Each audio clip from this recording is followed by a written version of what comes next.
சுவிசேஷம் 27ஆம் அதிகாரம் 57ஆம் வசனத்தை வாசிக்கலாம். சாயங்காலம் ஆனபோது இயேசுவுக்கு சீஷனும் ஐஸ்வர்யவானுமாய் இருந்த யோசேப்பு என்னும் பெயர் கொண்ட அரிமத்தியா ஊரானாகிய ஒரு மனுஷன் வந்து பிலாத்துவிடத்தில் போய் இயேசுவின் சரீரத்தை கேட்டான். அப்போது சரீரத்தை கொடுக்கும்படி பிலாத்து கட்டளையிட்டான். யோசேப்பு அந்த சரீரத்தை எடுத்து துயரான மெல்லிய துப்பட்டியிலே சுற்றி தான் கண்மலையில் வெட்டிருந்த தன்னுடைய புதிய கல்லறையிலே அதை வைத்து. சரி, போதும். இந்த வாசிக்க கேட்டதான பகுதியிலே நம்ம எழுதி நின்று வாசிக்க கேட்டதான பகுதியிலே இயேசு கிறிஸ்துடைய அடக்கம் உயிர்த்தெழுதலை குறித்து நம்ம பார்ப்போம். இன்றைக்கு ஈஸ்டர் பண்டிகை, உலகத்தில் இருக்கிற எல்லா கிறிஸ்தவர்களும் ஈஸ்டர் பண்டிகையை கொண்டாடுகிறார்கள். இயேசு கிறிஸ்து உயிர்த்தெழுந்தார். இன்றைய தினத்திலே இதே போல ஒரு நாள் காலையிலே அவர் உயிர்த்தெழுந்தார் என்று சொல்லி அந்த நாளை நினைவு கூறும்படியாக ஈஸ்டர் ஃபெஸ்டிவல் ஆராதிக்கிறார்கள். அவங்க அநேகர் ட்ரெடிஷனலா பண்டிகையை ஆராதிக்கிறார்கள்.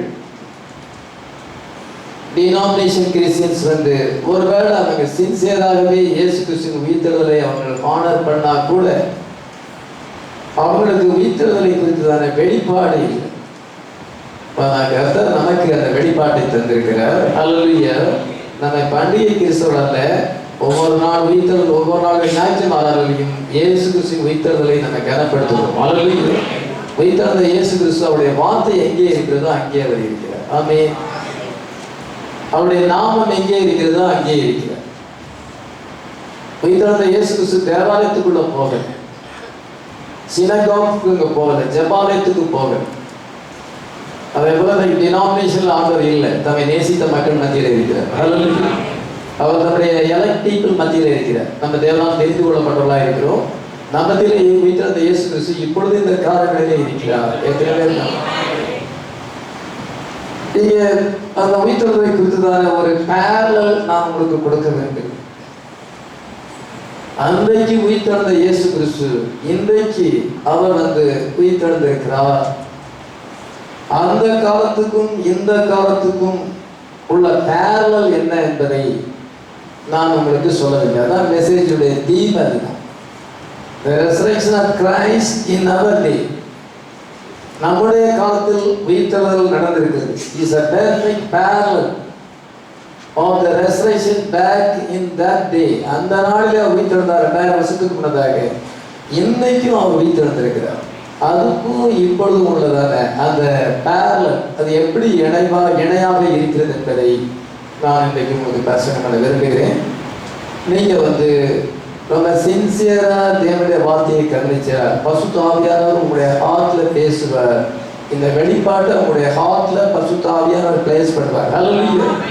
அல்லது நீங்கள் சர்ச்சைக்கு வந்தோம் போன மாதிரி நீங்கள் எங்கேருந்து போகும்போது அந்த வெளிப்பாட்டை உங்களுடைய ஹார்ட்டில் எடுத்து சொல்ல வேண்டும்.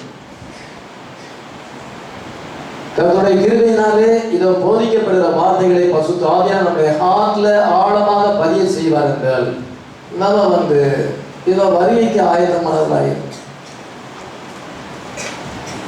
சாயங்காலமான போது இயேசு கிறிஸ்து மரித்து சாயங்காலமான போது அல்லது ஒரு 6 மணி இருக்கலாம், அல்லது 5 மணி இருக்கலாம். அதான் சாயங்காலம்.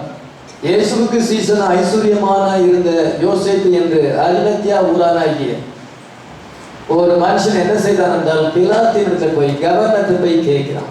அவருடைய சரீரத்தை நான் அடக்கம் பண்ண வேண்டும், எனக்கு தரும்படி கேட்டுக்கொள்கிறேன் என்று சொல்லும் பொழுது பிலாத்துவும் அதை கிராண்ட் பண்ணுகிறார். பிலாத்து அந்த சரீரத்தை அவனுக்கு கொடுக்கும்படியாக கட்டளையிட்டான். யோசேப்பு அந்த சரீரத்தை எடுத்து துயதான மெல்லிய பெட்டியிலே சுற்றி தனக்கென்று புதிதான ஒரு கல்லறையை வெட்டியிருந்தார். அந்த கல்லறையிலே அவரை அடக்கம் பண்ணி ஒரு பெரிய கல்லை அதன் மேல மூடினான் என்று சொல்லப்படும். ஒருவராவது எழுத்தின்படி தெரிந்தாதான் நம்ம ஆவிக்குரிய பரமாக சொல்லணும். எழுத்தின்படி நமக்கு தெரியும். பைபிள்ல என்ன போட்டிருக்கிறதோ அப்படியே நமக்கு தெரியும். பள்ளிக்கூடத்து மாணவர்கள் போல நம்ம பைபிளை படிக்கணும். அதன் மீது பசுத்த ஆவியானவர் நமக்கு வெளிப்பாட்டை தரும். இயேசு கிறிஸ்து சாயங்காலம் 3 மணிக்கு ஜீவனை விட்டார். அப்பொழுது போச்சேவர்கள் அவருடைய கால் எலும்புகளை குறிக்க வரும் பொழுது அவர் ஏற்கனவே மரித்து விட்டார். அதனால அவருடைய கால் எலும்புகளில் ஒன்றும் குறிக்கப்படவில்லை என்று எழுதப்பட்டிருக்கிறது. அதன் பின்பு அரிமத்தியா ஊரானாகிய ஒரு மனுஷன், அவன் ஐஸ்வர்யவான் என்று சொல்லப்பட்டது. There came a rich man of Arimathea named Joseph. அவன் ஒரு பணக்காரன், ஐஸ்வர்யவான். ஆனால் இயேசுடைய சீசனாக இருக்கான். இயேசு கிறிஸ்துவை யார் யார் பின்பற்றினாங்களோ அவங்க எல்லாம் டிசைபிள் என்று அழைக்கப்பட்டாங்க. 12 பேர் மாத்திரம் இல்லை, யார் யார் இயேசு கிறிஸ்துவை பின்பற்றினார்களோ அவர்களுக்கு பேர் சீசர்கள் என்று பெயர். முதலாக சீசர்களுக்கு அந்தியோகியா என்ற பட்டணத்தில் தான் கிறிஸ்தவர்கள் என்ற பெயர் வந்தது. அப்போஸ்தலர் 13:26 வாசிக்கிறோம். அது வரைக்கும் யார் யார் ஜீசஸ் கிரைஸ்டை பின்பற்றுகிறாங்களோ, அவரை விசுவாசிக்கிறாங்களோ அவங்களுக்கு பேர் டிசைபிள், சீசர்கள் என்று பெயர். ஆனால் ஒரு சீசன் இருந்தான் என்றால் இவன் இயேசுவை நேசித்தான், இயேசுவை பின்பற்றினான், ஏழை கிடையாது, பணக்காரன். அநேக ஐஸ்வர்யமுள்ள ஸ்திரீகளும் இருந்தார்கள், ஐஸ்வர்யமான சகோதரமார்களும் இயேசுவை நேசித்தார்கள். அல்லேலூயா. ஒன்லி ஏழைகள் தான் போனாங்கன்னு இல்லை, இவன் ஒரு ஐஸ்வர்யவான் என்று சொல்லப்படுற ரிச் மேன். இவனுக்கு செல்வாக்கு இருந்தது. பிலாத்து கவர்னர்கிட்ட போய் நேராக கேட்கிற அளவுக்கு இவனுக்கு செல்வாக்கு இருந்தது. கவர்னரும் அவனுடைய பேச்சை கேட்டு அந்த சரீரத்தை ஒப்பு கொடுப்பதற்கு கவர்னரும் இந்த அரிமத்தியா ஊரானாகிய யோசேப்பை நன்கு அறிந்திருந்தார். அல்லேலூயா. நீங்க போய் கவர்னரை சந்திக்க முடியுமா? ரோசையா இவர் கவர்னர் மாளிகையில் இருக்கிறார், பெரிய மாளிகையில் இருக்கிறார், டெல்லியில பெரிய மாளிகையில் இருக்கிறார். உள்ள நம்மளாம் போக முடியாது. பிலாத்து ரோம அரசாங்கத்துடைய ரெப்ரசன்டேட்டிவா இருக்கிறான். ராஜாக்களுக்கெல்லாம் மேலானவர், ஏழாவது ராஜாக்கெல்லாம் மேலானவன் தான் பிலாத்து. அதனால அங்க போய் சந்திக்கணும்னா அவனுக்கு எவ்வளவு செல்வாக்கு இருந்திருக்கணும், அவன் எவ்வளவு பெரிய ஐஸ்வர்யமானா இருந்திருக்கணும். அவர் அக்கிரமக்காரர்கள் ஒருவராக எண்ணப்பட்டு மரித்தார். ஆனால் அவர் அடக்கம் பண்ணப்பட்ட போதும் ஐஸ்வர்யவானவர் கூட இருந்தார் என்று சொன்ன வேத வாக்கியம் நிறைவேறியது. இவன் break the body of Jesus, Pilate commanded the body to be delivered. இத பிலாத்து அங்கே கட்டளை கொடுத்தான். அப்பொழுது அவன் ஒரு மெல்லிய துணியினாலே, ஒயிட் கிளாத், மெல்லிய கிளாத்தினாலே அவருடைய சரீரத்தை சுத்தமான வெள்ளை அங்கே புதிதான ஒரு துணியினாலே அவன் சுற்றி வைத்தான். Joseph had taken the body, he wrapped it in a clean linen cloth. புதிய துணியினாலே அவன் அந்த கர்த்தருடைய சரீரத்தை அவன் ரேப் பண்ணி அதை சுற்றி வைத்து தன்னுடைய புதிய கல்லறையிலே laid it in his own new tomb and he had hewn in the Lord. அவன் மரிப்பதற்கு முன்னதாகவே அவனுக்கு ஒரு கல்லறையை வெட்டி வைத்திருந்தான். மண்ணறை கிடையாது, கல்லறை. கல்லையில குகையிலே குடைஞ்சி வச்சிருக்கும். தனக்கென்று ஒரு புதிதான கல்லறையை வைத்திருந்தான். அந்த கல்லறையிலே இயேசு கிறிஸ்துவை அடக்கம் பண்ணினான். பின்பு ஒரு பெரிய கல்லை எடுத்து அவன் மூடிவிட்டான். அதுதான் வாசித்தான். தான் கல்லறையில் வெட்டியிருந்த தன்னுடைய புதிய கல்லறையிலே அதை வைத்து கல்லறையின் வாசலில் ஒரு பெரிய கல்லை புரட்டி வைத்தான். கல்லறையின் வாசலில் ஒரு பெரிய கல்லை அவன் புரட்டி வைத்தான். அந்த கல்லறை முழுவதும் பெரிய கல், ரொம்ப வெயிட்டான கல். அதுக்குன்னு அங்கே ஷேப்பா கட் பண்ணி உள்ள அருமையா கட் பண்ணி வச்சிருக்கு. அதில் கொண்டு இயேசுவின் சரீரத்தை வைத்து ரொம்ப ப்ராடா இருக்கும். அந்த கல்லறை ரொம்ப அருமையா இருக்கும், ரொம்ப நீட்டா இருக்கும். அந்த கல்லறையில் ஆண்டவரை வைத்து மேல பெரிய கல் அதை மூடுவதற்கு ஏற்கனவே அவன் செதுக்கி வைத்திருக்கிறான். அந்த கல்லினாலே மூடும் பொழுது அந்த கல்லை புரட்ட முடியாது. ஆனால் அந்த கல்லுக்கு மேல முத்திரம் போடல. அவன் கல்லை புரட்டி வைத்தான் என்றுதான் சொல்லப்பட்டது. இவ்விதமாக அவருடைய சரீரம் அடக்கம் பண்ணப்பட்டது. வெள்ளிக்கிழமை ஈவினிங் அவருடைய சரீரம் அடக்கம் பண்ணப்பட்டது. அதனால் அவர் எங்கே போனார்? அவருடைய ஆவி எங்கே போனது? அவருடைய சரீரம் கல்லறையில் இருக்கிறது. யோசேப்பினுடைய புதிதான கல்லறையில் இருக்கிறது. எல்லாத்துக்கும் கமெண்ட் பண்ண பிறகு வேலை பார்த்த பரிசீலனை ஒன்றும் செய்ய முடியாது. அவங்களுக்குலாம் மேலதான் பிலாத்து, சென்ட்ரல் கவர்மெண்ட், அவங்க ரோம ஆதிக்கத்தின் கீழே அங்கே கவர்னராக இருக்கும் பொழுது அந்த ஆர்டரை யாரும் மீற முடியாது. அதனால அவருடைய சரீரமானது கல்லறையில இருக்கும் பொழுது அவருடைய ஆவி எங்கே போனது? இது அவருடைய ஆவி காவலில் ஆத்மாக்களுக்கு பிரசங்கம் பண்ண போனது. எப்படி அவர் போயிருந்தார்? வெறும் ஸ்பிரிட்டா போனாரா? இல்லை, தியாபனி பாடி. ஆமென். at the same time இயேசு கிறிஸ்து சரீரம் இருக்கும் பொழுது அதே நேரத்தில் ஜீசஸ் வான்ஸ் இன் his theophany body அவர் ஒரு ஆவிக்குரிய சரீரத்திலே போய் preaching to the souls in the prison, காவலில் உள்ள ஆத்துமாக்களுக்கு அவர் பிரசங்கம் பண்ணினார் என்று சொல்லப்படும். நம்ம மறித்த உடனே நம்முடைய தியோபனிக்கு நம்ம போயிடும். உங்களுக்கு அடிக்கடி நான் சொல்லியிருக்கிறேன், தீர்க்கதரிசி ரொம்ப விளக்கமாக நமக்கு இருக்கிறது. நம்ம ஒரு தாயின் வயிற்றிலிருந்து வந்த உடனே ஒரு ஸ்பிரிச்சும் ஆண்டவர் அனுப்புகிறார். ஸ்பிரிச்சு சோல் நமக்குள்ள வருது. அப்போது நம்ம மனுஷன் குழந்தை சுவாசிக்கிறது, ஆண்டவர் அந்த ஆவியை ஊதுகிறார். இந்த ஆவி இந்த சரீரத்தை விட்டு போகும்பொழுது இன்னொரு சரீரம் இறங்கி வருது. அது பாசிட்டிவா இருக்கு, இது நெகட்டிவ். இந்த உலக வாழ்க்கை நெகட்டிவ் வாழ்க்கை, அது பெர்ஃபெக்ட் லைஃப். அந்த சரீரம், அந்த தியோபனி பாடி, ஆவிக்குரிய சரீரம் வரும் பொழுது இந்த கூட்டுல இருந்து அந்த ஆவி அந்த சரீரத்துக்குள்ளாக போய் அது வேற ஒரு சரத்துக்கு அது போகுது. அதுக்கு வேற தான் தியோபனி பாடி. நமக்கு ஒரு தியோபனி இருக்கிறதா? இருக்கிறது. உலக தோற்றத்துக்கு முன்னதாகவே நம்ம தேவனால் தெரிந்து கொள்ளப்பட்டவர்களாக இருப்போம் என்றால் நமக்கு ஒரு தியோபனி பாடி இருக்கிறது. அந்த பாடி நம்ம பக்கத்துல வரலாம் நமக்கு தெரியாது. அந்த பாடி நீங்க தவறு செய்யும் பொழுது அந்த பாடி நீ செய்யறது தப்பு, நீ செய்ய செல்போன்ல ஒளி விளையாடும் பொழுது அந்த உனக்கு தியோபனி இருந்தால் அது சொல்லும், செல்போன்ல விளையாடாத, கர்த்தருடைய ஆலயத்துல செல்போன்ல விளையாடாது. ஒரு சகோதரர் சொன்னார், ராபோய் நாளில் 1.5 மணி நேரம் நடக்குது, 1.5 மணி நேரம் ஒரு சகோதரன் செல்போன்லேயே விளையாடுறார். பக்கத்தில் இருக்கும்போது அவர் செல்போனை வாங்கி அவரும் விளையாடுறார். ராபோய் நாளில் என்ன அவமரியாதை! ஆண்டவரே என் கண்ணை மறைச்சிட்டார், ராபோயில் கொடுக்க விடாது. ஏன்னா அந்த ஆத்மா தேவனுடைய வார்த்தையை மதிக்கல. பெரிய பாவம் தேவனுடைய வார்த்தையை மதிக்காம இருக்கிறது. எத்தனையோ தவறுகள் இருக்கிறது. தேவனுடைய வார்த்தையை அவமரியாதை செய்வது இட்ஸ் எ கிரேட்டஸ்ட் சின்.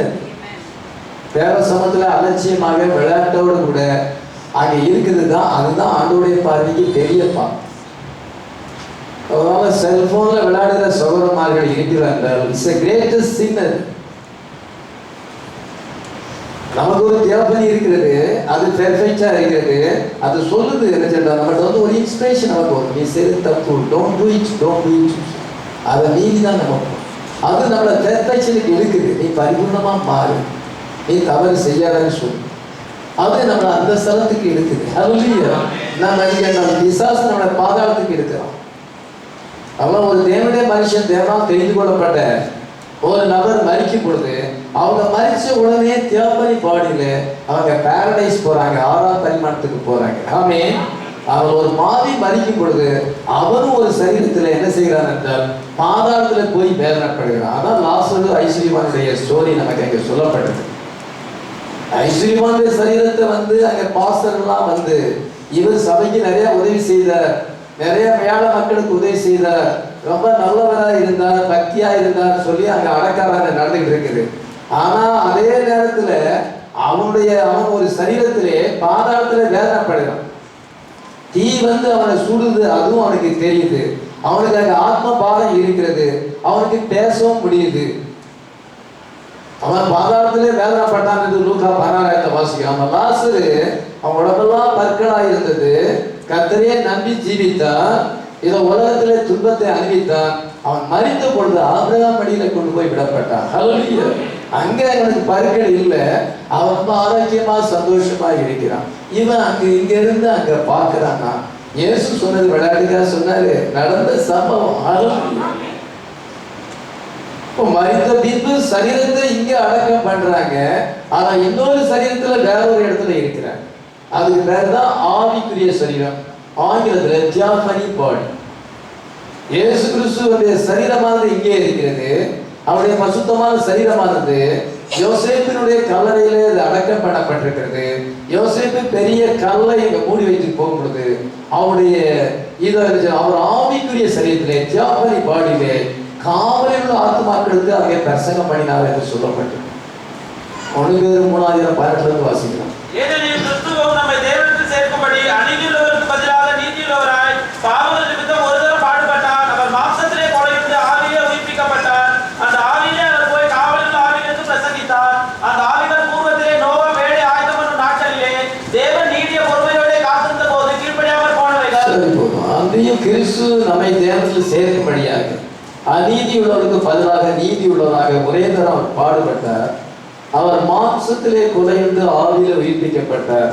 அந்த ஆவியினாலே அவர் பாதாளத்திலே போய் அவர் பிரசங்கம் பண்ணினார். காவல் உள்ள ஆத்துமாக்களுக்கு பிரசங்கம் பண்ணினார். அந்த ஆவிகள் நோவா காலத்திலே தேவன் நீடிய பொறுமையாய் காத்திருந்த போது கீழ்ப்படியாமல் போன ஆவி. பாருங்க, அவர் இங்க மாம்சத்திலே குறையுண்டு ஆவியில உயிர்ப்பை விட தியாபனி பாடியில பாதாளத்திலே போய் பிரசங்கம் பண்ணினார். இயேசு கிறிஸ்துடைய கடைசி பிரசங்கம் எங்க இருக்கிறது? பாதாளத்தில் உள்ள ஆத்துமாக்கள். அந்த ஸ்டேஜுக்கு போனா அந்த பாதாளத்தில் உள்ள ஆத்துமாக்களுக்கு எத்தனை பிரசங்கத்தை கேட்டாலும் மறந்துருக்க மாட்டாங்க. இந்த சகோதரனையோ இந்த சகோதரியோ பிரசங்கம் பண்ணி இனி திருத்த முடியாது. அவங்க வழியில தான் போவாங்கன்னா அவங்க தான் இன்னைக்கு காவலில் இருக்கிற ஆத்மா. எத்தனை பிரசங்கத்தை கேட்டாலும் எத்தனை வருஷம் பிரசங்கத்தை கேட்டாலும் அவங்களுடைய ஓல்டு டேஸ், அவங்களுடைய பழைய வழிகளை, அவங்களுடைய பழைய சுவாபங்களை மாற்ற மாட்டாங்க. ஆலோசனைக்கு செவி கொடுக்காம தாங்க செய்யறதான் செய்து கொண்டே இருப்பார்கள். அப்படிங்கிற ஒரு ஸ்டேஜ் வருவதுதான் பாதாளத்தில் உள்ள ஆத்மா. நோவா காலத்தில் கீழ்ப்படியாத ஆத்மாக்கள் செத்தது மட்டுமல்ல, அது பாதாளத்தில் இருக்கிறது. கிட்டத்தட்ட 2000 வருஷமா அங்க இருக்கிறாங்க. அந்த ஆவிகளுக்கு போய் பிரசங்கம் பண்ணாங்க, அங்க ரசிக்கப்பட முடியாது. அதே போல இங்கேயும் சில ஆத்மாக்கள் பாதாளத்துல இருக்கும் என்றால் ஒரு காலம் சத்தியத்தை சொன்னா எத்தனை பேர் சொன்னாலும் ஏற்று அவங்களுடைய வழிகள்ல கொஞ்சம் சேஞ்ச் ஏற்படும். ஆனா கர்த்தருடைய பிள்ளைகள் என்ன செய்வாங்க? அவரை அருகில பழகுவாங்க, இயேசுவை நேசிப்பாங்க, growth ஆகிட்டே போவாங்க. இதுதான் டிஃபரன்ஸ். இவங்களை ஒருபோதும் மறுபடியும் புதுப்பிக்க முடியாது. பாஸ்டர் இவங்க திருந்துவாங்களா? திருந்தவே மாட்டாங்க பாஸ்டர் அப்படின்னா அவங்க காவல் நாட்டு மக்களா இருக்கு. அந்த ஸ்டேஜுக்கு யாரும் நீங்க போயிடக்கூடாது.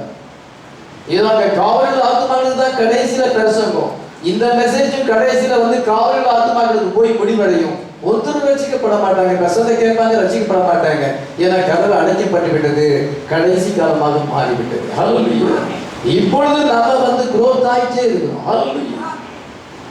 அவர் மாம்சத்துல இருந்த பொழுது 3 வருஷமா யூதேயா, சமாரியா, கலிலேயாவில் பிரசங்கம் பண்ணினார். பின்பு அவர் மரித்த பின்பு கடைசி பிரசங்கம் பாதாளத்தில் உள்ள ஆத்மாக்களுக்கு அவர் போய் பேச. எப்படி பேசினார்? மாம்ச சரீரத்துல போய் பேசினாரா? இல்ல, தியாபனி பாடி ஒரு ஆவிக்குரிய சரீரத்தில் அங்கே போய் அவர் போதித்தார். ஆமென். 3 o'clock அவருடைய ஜீவன் போகும் பொழுது அவருடைய அந்த ஸ்பிரிட் அண்ட் சோல் தியாபனிக்குள்ள என்டர் ஆகிட்டு. வெள்ளிக்கிழமை சாயங்காலம் 3 மணில இருந்து இதை என்ன செய்யறால் அவருடைய பாடி இங்க சேஞ்ச் ஆகிவிட்டது. அவர் தியாபனில போய் அங்க காவலில் ஆத்மாக்களுக்கு பிரசங்கம் பண்ணுகிறார். அப்புறம் ஞாயிற்றுக்கிழமை காலையில உயிர்த்தெழும் பொழுது அந்த தியாபனி இந்த பாடியோடு அது மிக்ஸ் ஆகும் பொழுது, மேட்ச் ஆகும் பொழுது இந்த பாடி குளோரிஃபைட் ஆகிட்டு.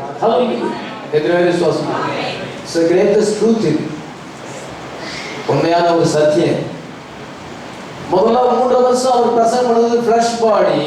காவலில் ஆத்மாக்களுக்கு அவர் 3 நாளா பிரசங்கம் அங்க போய் அங்க பிரசங்கம் பண்ணும் பொழுது அது தியாபனி பாடி உயிர்த்தெழுந்த பின்பு மகிமையின் சரீரம், glorified body. Hallelujah. 3 types of பாடி இருக்குது. நம்ம இன்னைக்கு மாம்ச சரீரத்துல இருக்கிறோம். இது பாவம் செய்யக்கூடியது, இது குறை உள்ளது, அழிவுள்ளது, இது பலவீனம் அடைகிறதா இருக்கிறது. இந்த சரீரத்திலே நம்ம கர்த்தரை நம்ம ஆராதிக்கிறோம், அவரை மகிமைப்படுத்துகிறோம், அவருடைய ஊழியத்தை நம்ம செய்கிறோம். ஒரு நாளிலே நம்ம கர்த்தருடைய வரைக்கு முன்னதாக நம்ம மரிப்போம் என்றால் அடுத்ததுல நம்ம தியாபனி பாடிகளை போயிட்டு அங்கே இருப்போம். ஹல்லேலூயா. நம்முடைய தியாபனி பாடி அங்கே வரும் பொழுது இது நெகட்டிவ், அது பாசிட்டிவ். போட்டோ எடுக்கும் பொழுது நீங்க பாசிட்டிவ், உங்க சரீரம் பாசிட்டிவ், போட்டோவில் விடுறது நெகட்டிவ். அந்த நெகட்டிவ் பார்க்கும் பொழுது இதை பெண் மாப்பிள்ளை பார்க்கணும்னா முதல்ல போட்டோ கொடுப்பாங்க. போட்டோவில் பிடிச்சாதான் நேரம் பார்ப்பாங்க. போட்டோவில் நெகட்டிவ், ஆனால் ஆள் ரியல் பர்சன் பாசிட்டிவ். அதே போல அந்த தியாபனி தான் பாசிட்டிவ், இது நெகட்டிவ். இந்த வாழ்க்கை நெகட்டிவ் லைஃப், இது எதிர்மறையான வாழ்க்கை. இந்த உலக வாழ்க்கை குறைவுள்ளது. இதுல பூரண பிளஸிங் நமக்கு இல்லை. ஆனா அந்த சரீரம் அழிவில்லாத சரீரம். ஹல்லேலூயா. அதை ஆண்டவர் நமக்கு ஆயத்தம் பண்ணிக்கிறார். பூமிக்குரிய கூடாரமாகி நம்முடைய வீடு அழிந்து போனாலும் தேவனால் கட்டப்பட்ட கைகளை அல்லாத ஒரு வீடு இருக்கிறது. ஹல்லேலூயா. இப்ப ஜீசஸ் இங்க தியாபனியில பாடியில பிரசங்கம் பண்ணி கொண்டிருக்கிறார். ஆனா அவருடைய பாடி யோசேப்பினுடைய கல்லறை புதிதான கல்லறை, ரொம்ப ரிச் மேன், கல்லறையை ரொம்ப அழகா வச்சிருக்கிறான், ரொம்ப நீச்சா வச்சிருக்கிறான், வெளியேறப்பட்ட கற்களினால அலங்கரித்திருக்கிறான். மேல ஒரு மூடுகள், பெரிய கல்லு, பல டன் எடையுள்ள அந்த கல்லை மூடி வைக்கும் பொழுது ஒருத்தரும் அந்த சரித்தை எடுக்க முடியும். பாருங்க, இந்த அவன் ஒரு சீசனா இருந்தான், அரிமத்தியா ஊரானாகிய யோசேப்பு. He was a disciple. He was a follower of Jesus Christ. Amen. He was a believer. ஆனால் அவன் என்ன செய்யலன்னா அந்த கல்லுக்கு முத்திரை போடணும். அதே போல நம்ம பெரியவராக இருக்கிறோம். ஆமென். தேவனுடைய வார்த்தை முத்திரிக்கப்பட யாராவது இருக்கிறீர்களா? முத்திரிக்கப்பட்ட வார்த்தை நமக்கு இல்லை, நமக்கு ஓபன். ஹல்லேலூயா. தேவனுடைய வார்த்தை முத்திரை போட நம்ம விரும்பல, அது ஓபன் ஆக வேண்டும். ஹல்லேலூயா. அது ரிவீல் ஆக வேண்டும். ஒவ்வொரு எந்த தேவனால் தெரிந்து கொள்ளப்பட்டவருக்கு இந்த புத்தகம் வந்து முத்திரிக்கப்பட்ட புத்தகம் அல்ல. ஹல்லேலூயா. இதை முத்திரை போட நமக்கு விரும்பல. இது பிளைனா இருக்க வேண்டும், ஓபனா இருக்க வேண்டும். அவன் முத்திரை போடல.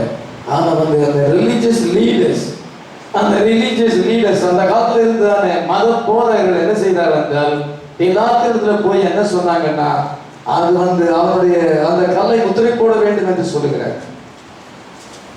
63 வசனத்தை வாசிக்கிறார். ஆண்டவனே, அந்த எத்தனை உயிரோடு இருக்கும் போது 3 நாளைக்கு பின் எழுந்திருப்பேன் என்று சொன்னது எனக்கு ஞாபகம் இருக்கிறது.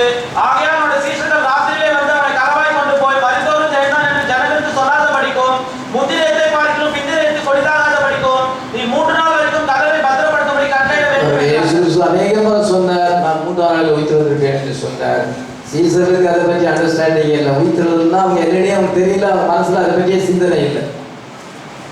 ஆனா இவங்க அந்த பர்சன்ட்டை கேட்டாங்க. கிரிட்டிக்ஸ் வந்து பர்சன்ட்டை கேட்கும் பொழுது கரெக்டா கேட்கிறாங்க, குற்றம் கண்டுபிடிக்கிறதுக்காக கரெக்டா கேட்கிறாங்க. ஆனா பிலீவர்ஸ் பர்சன்ட்டை கேட்கும் பொழுது சரியா கவனிக்கல, அவங்க மனசுல அது பதியல. ஆனா கிரிட்டிக்ஸ் வந்து குற்றம் கண்டுபிடிக்கிறவங்க ரொம்ப கரெக்டா பர்சன்ட்டை கேட்பான். புஸ்தகத்தை ரொம்ப கரெக்டா பாஸ் எழுதுற புஸ்தகம் எந்த மிஸ்டேக் இருக்குன்னு கரெக்டா படிச்சு பார்ப்பாங்க.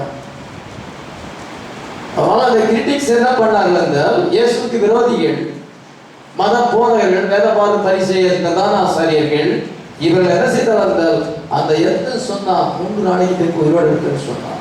அதனால அந்த சீசன்ல அந்த சரீரத்தை கொண்டு களவாடிட்டு போயிட்டு அவன் உயிர்த்தெழுந்துட்டான்னு சொல்லுவாங்க. அந்த கல்லறையை பத்திரப்படுத்த வேண்டும். அப்பொழுது பிலாத்து என்ன சொல்லுகிறான்?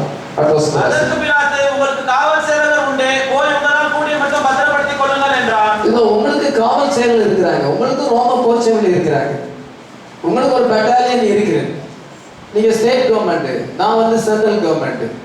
அதனால உங்ககிட்டையும் அந்த ரோம போர் சேவகர் இருக்கிறாங்க, மிலிட்ரி இருக்கிறது. நீங்க போய் என்ன செய்யுங்கன்னா அந்த கல்லறையை எவ்வளவு பத்திரம் முடியுமோ அவ்வளவு பத்திரப்படுத்திடுங்க, எனக்கு எந்த ஆட்சேபனையும் இல்லை அப்படின்னு சொல்லி என்ன சொல்றாங்க. என்ன செஞ்சாங்க பாருங்க, அந்த 15 வசனத்தை வாசிக்கலாம். போய் கல்லுக்கு முத்திரை போட்டு காவல் வைத்து கல்லறையை பத்திரப்படுத்தினார். ஏதோ அவர்கள் போய் அந்த கல்லறைக்கு முத்திரை போட்டு அதை காவல் வைத்து கல்லறை பத்திரப்படுத்தினார். Pilate said unto them, ye have a watch, go your way, make it as sure as you can. எவ்வளவு நீங்க பத்திரப்படுத்த முடியுமோ அவரை பத்திரப்படுத்துங்க. So they went and made the sepulchre sure, sealing the stone and setting a watch. அந்த கல்லறையை அவர்கள் வந்து sealing the stone, அந்த கல்லுக்கு முத்திரை போட்டு and setting a watch, அங்கே போச்சவர்களை காவலுக்கு வைத்தார். இயேசு அடக்கம் பண்ணப்பட்ட நேரத்தில் இருந்து அன்றைக்கு சாயங்காலத்தில் இருந்து இயேசு சுபீக்கிழமை வரை ஞாயிற்றுக்கிழமை வரைக்கும் அங்கே வந்து போச்சவர்கள் காவலுக்கு நிற்கிறார்கள். ரோம போச்சவர்கள் அங்கே இருக்கிறார்கள். அவங்க சீட்டு மறுபடி எழுதுறாங்கன்னா 24 மணி நேரம் வாட்ச் பண்ணிட்டு இருக்கிறாங்க. கல்லுக்கு முத்திரை போட்டது யோசேப்பு அல்ல, அந்த மத தலைவர்கள் முத்திரை போட்டார்கள். இன்னைக்கு டினாமினேஷன் டீச்சர்ஸ் என்ன செய்யறாங்கன்னா இந்த வார்த்தையை வந்து முத்திரை போட்டிருக்கிறார். ஜனங்களுக்கு அது புரியாதபடி தங்களுடைய ட்ரெடிஷன், தங்களுடைய பாரம்பரியங்களையும் தங்களுடைய ஃபால்ஸ் டாக்டரினை வச்சு இந்த வார்த்தை அவர்களுக்கு வெளிப்படாதபடி, இந்த வார்த்தை அவனுக்கு திறக்கப்படாதபடி அது முத்திரிக்கப்பட்ட புஸ்தகமாக அதுக்கு முத்திரை போட்டு வைத்திருக்கிறார். எப்படின்னு சொன்னீங்கன்னா, திருத்துவம் இங்க உபதேசத்தை கொண்டு அவர்கள் வேத வாக்கியதை ஒன்றோட மறைக்கிறார். இயேசு கிறிஸ்துவே தேவன் என்பதை மறைக்கிறார். ரோமன் கத்தோலிக்காரங்க ஊதுபத்தியும் மெழுகுவத்தையும் ஜெபமாலையும் கொடுத்து இந்த பைபிளை அறியாதபடி விக்கிரகாரனை மரியாதை வணங்குவதையும் விக்கிரகாரனை செய்து அவங்க வார்த்தையை முத்திர போட்டு வச்சிருக்காங்க. ஏதோ பெந்தகோச மக்கள் அந்நிய பாஷை பேசணும்னு சொல்லி ஏதோ ஜனங்களை அந்நிய பாஷை பேச அவர்களை தூண்டிவித்து தீர்க்கதரிசி மூலமாக ஒரு செய்தி கொடுக்கப்படுது என்றால் அது ஒரு ஃபால்ஸ் ப்ராஃபிட், நீங்க அதை பிலீவ் பண்ண வேண்டாம் என்று சொல்லி அவர்களை என்ன செய்யறாங்கன்னா அங்க தேவனுடைய வார்த்தையை அறிந்து கொள்ளாதபடி ஜனங்களுக்கு அந்த கல்லுக்கு முத்திரை போட்ட மாதிரி கிறிஸ்து வெளியே வராதபடி வார்த்தையானது வெளிப்படாதபடி முத்திரை போட்டு வச்சிருக்கிறார். யோசிப்பு செய்யல மத தலைவர் இன்னைக்கு டினாமினேஷன் பிரீச்சர்ஸ் அதிகமாக செய்திருக்கிறார். நீங்க கவனிக்கும் பொழுது இயேசு கிறிஸ்து உயிர்த்தெழுவது மிக முக்கியமான காரியம். ஆமென். The resurrection of Christ makes Christianity different from all other religion. உயிர்த்தெழுந்த இயேசு கிறிஸ்து உயிர்த்தெழுந்த அந்த உயிர்த்தெழுதல் தான் மற்ற மதத்தை காட்டிலும் இந்த மதமானது வித்தியாசமானதாக இருக்கிறது. புத்தருடைய கல்லறை கயாவில் இருக்கிறது, இன்றைக்கும் கயாவில் இருக்கிறது. முகமது நபி கல்லறை அங்கே இருக்கிறது. இன்னும் மற்ற இந்து தெய்வங்களை பார்க்கும் பொழுது வரலாறே கிடையாது. ராமர் எந்த காலத்தில் பிறந்தாருன்னே வரலாறு கிடையாது. அதனால் அயோத்தியில வந்த ராமருக்கு கோயில் கட்ட வேண்டும் என்று RSS காரங்க இந்து தீவிரவாதிகள் துடித்துக் கொண்டிருக்கிறாங்க. எந்த காலத்தில் பிறந்தாரு வரலாறே கிடையாது. பொதுவாக இந்து மத தெய்வங்களுக்கு வரலாறே கிடையாது. எந்த தெய்வங்களுக்கும் வரலாறு கிடையாது. மாயமா வந்து மாயமா போ. இது ஹிஸ்டரி ஹல்லேலூயா. உண்மையாக நடந்தது. இயேசு கிறிஸ்து உலகத்திலே பிறந்து வளர்ந்து அவருடைய கல்லறை இன்றைக்கு பைபிளில் சொல்லப்பட்ட பழைய ஏற்பாடு புதிய ஏற்பாடில் சொல்லப்பட்ட அந்த இடங்கள் இன்னைக்கும் இருக்குது. இயேசு கிறிஸ்து கல்லறை இன்னைக்கும் திறந்திருக்கிறது. ஹல்லேலூயா. உங்களுக்கு 50,000 ரூபாய் இருந்தால் நீங்களும் ஹோலி லேண்டுக்கு டூர் போயிட்டு வரலாம். சென்னையில் எத்தனை பேர் அங்கே கூட்டிகிட்டு போகிறதுக்கு ஆயத்தமாக இருக்கிறாங்க. அவங்கள்ட்ட கொண்டு பணத்தை கொடுத்தா உங்களுக்கு விசா எல்லாத்தையுமே எடுத்து உங்களை இயேசுவின் கல்லறைக்கு உள்ள போயிட்டே நீங்க வரலாம். அங்க போயிட்டு நிறைய பேர் கல்லறைக்குள்ள போய் ஜெபம் பண்ணிட்டு வர்றாங்க. கொஞ்சம் பணம் இருந்தா போதும், நம்ம போகணும்னா அங்க போகலாம். ஹல்லேலூயா. ஆனால் நமக்கு அங்க போக வேண்டிய அவசியம் இல்லை. ஹல்லேலூயா. கல்லறைக்கு போக வேண்டிய அவசியம் இல்லை. வீட்டில் இயேசு கிறிஸ்து நமக்கு போனாலும் தப்பு இல்லை. உங்களுக்கு அப்படி விருப்பம் இருந்தால் நீங்க போகலாம்.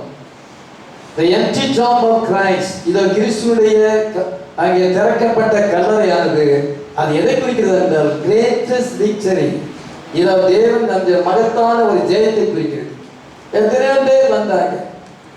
அலெக்சாண்டர், ஹிட்லர், முசோலினி, ஸ்டாலின், எவ்வளோ பெரிய பெரிய வந்தாங்க. அசோக ராஜா, அதெல்லாம் சரித்திரம் தான். அசோகெல்லாம் சரித்திரம் தான்.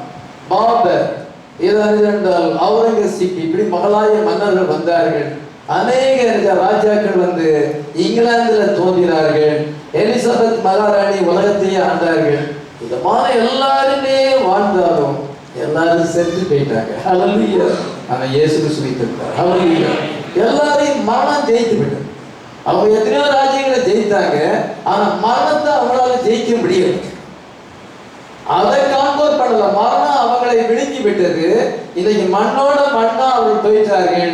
அவருடைய சரீரமே உருவழிந்தி அது மண்ணோட மண்ணாக புழுதிக்கு புழுதியாக சாம்பலுக்கு சாம்பலாக போய்விட்டது. ஆனா கர்த்தராகி இயேசு கிறிஸ்து உயிர்த்தெழுந்தார். No victory. இதை போல ஒரு பெரிய ஜெயம் வந்து எதுவுமே இல்லை. அதான் இயேசு நம்முடைய கிறிஸ்துவ மார்க்கம் அங்கே ஜீவனுள்ள மார்க்கம். ஹல்லேலூயா. மற்ற மார்க்கங்கள்லாம் டெட் ரிலீஜன். அங்கே வந்து தட்டு கிடையாது. அது டெட் ரிலீஜன். இது என்ன ஜீவிக்கிற மார்க்கமாக இருக்கிறது. ஹல்லேலூயா. இது மதம் அல்ல, ஒரு மார்க்கமாக இருக்கிறது. கிறிஸ்து அந்த வழியை உண்டாக்கினார். ஆமென். Christ rose from the dead on the first Easter morning. முதலாவது ஈஸ்டர் மார்னிங் என்று இயேசு கிறிஸ்து உயிர்த்தெழும் பொழுது இது வரைக்கும் இல்லாத மகத்தான ஜெயம். ஹல்லேலூயா. அந்த கிறிஸ்துவ மார்க்கம் லிவிங் பேயா இருக்குது. ஹல்லேலூயா. லிவிங் ரிலிஜன், ஜீவிக்கிற மார்க்கமாக இருக்கிறது. ஹல்லேலூயா. மற்ற எல்லா ரிலிஜனும் டெட் டெட் சொல்லதுக்கு என்ன தயக்க வேண்டாம். டெட் ரிலிஜன், அது ஜீவனுள்ள மார்க்கம் Christianity.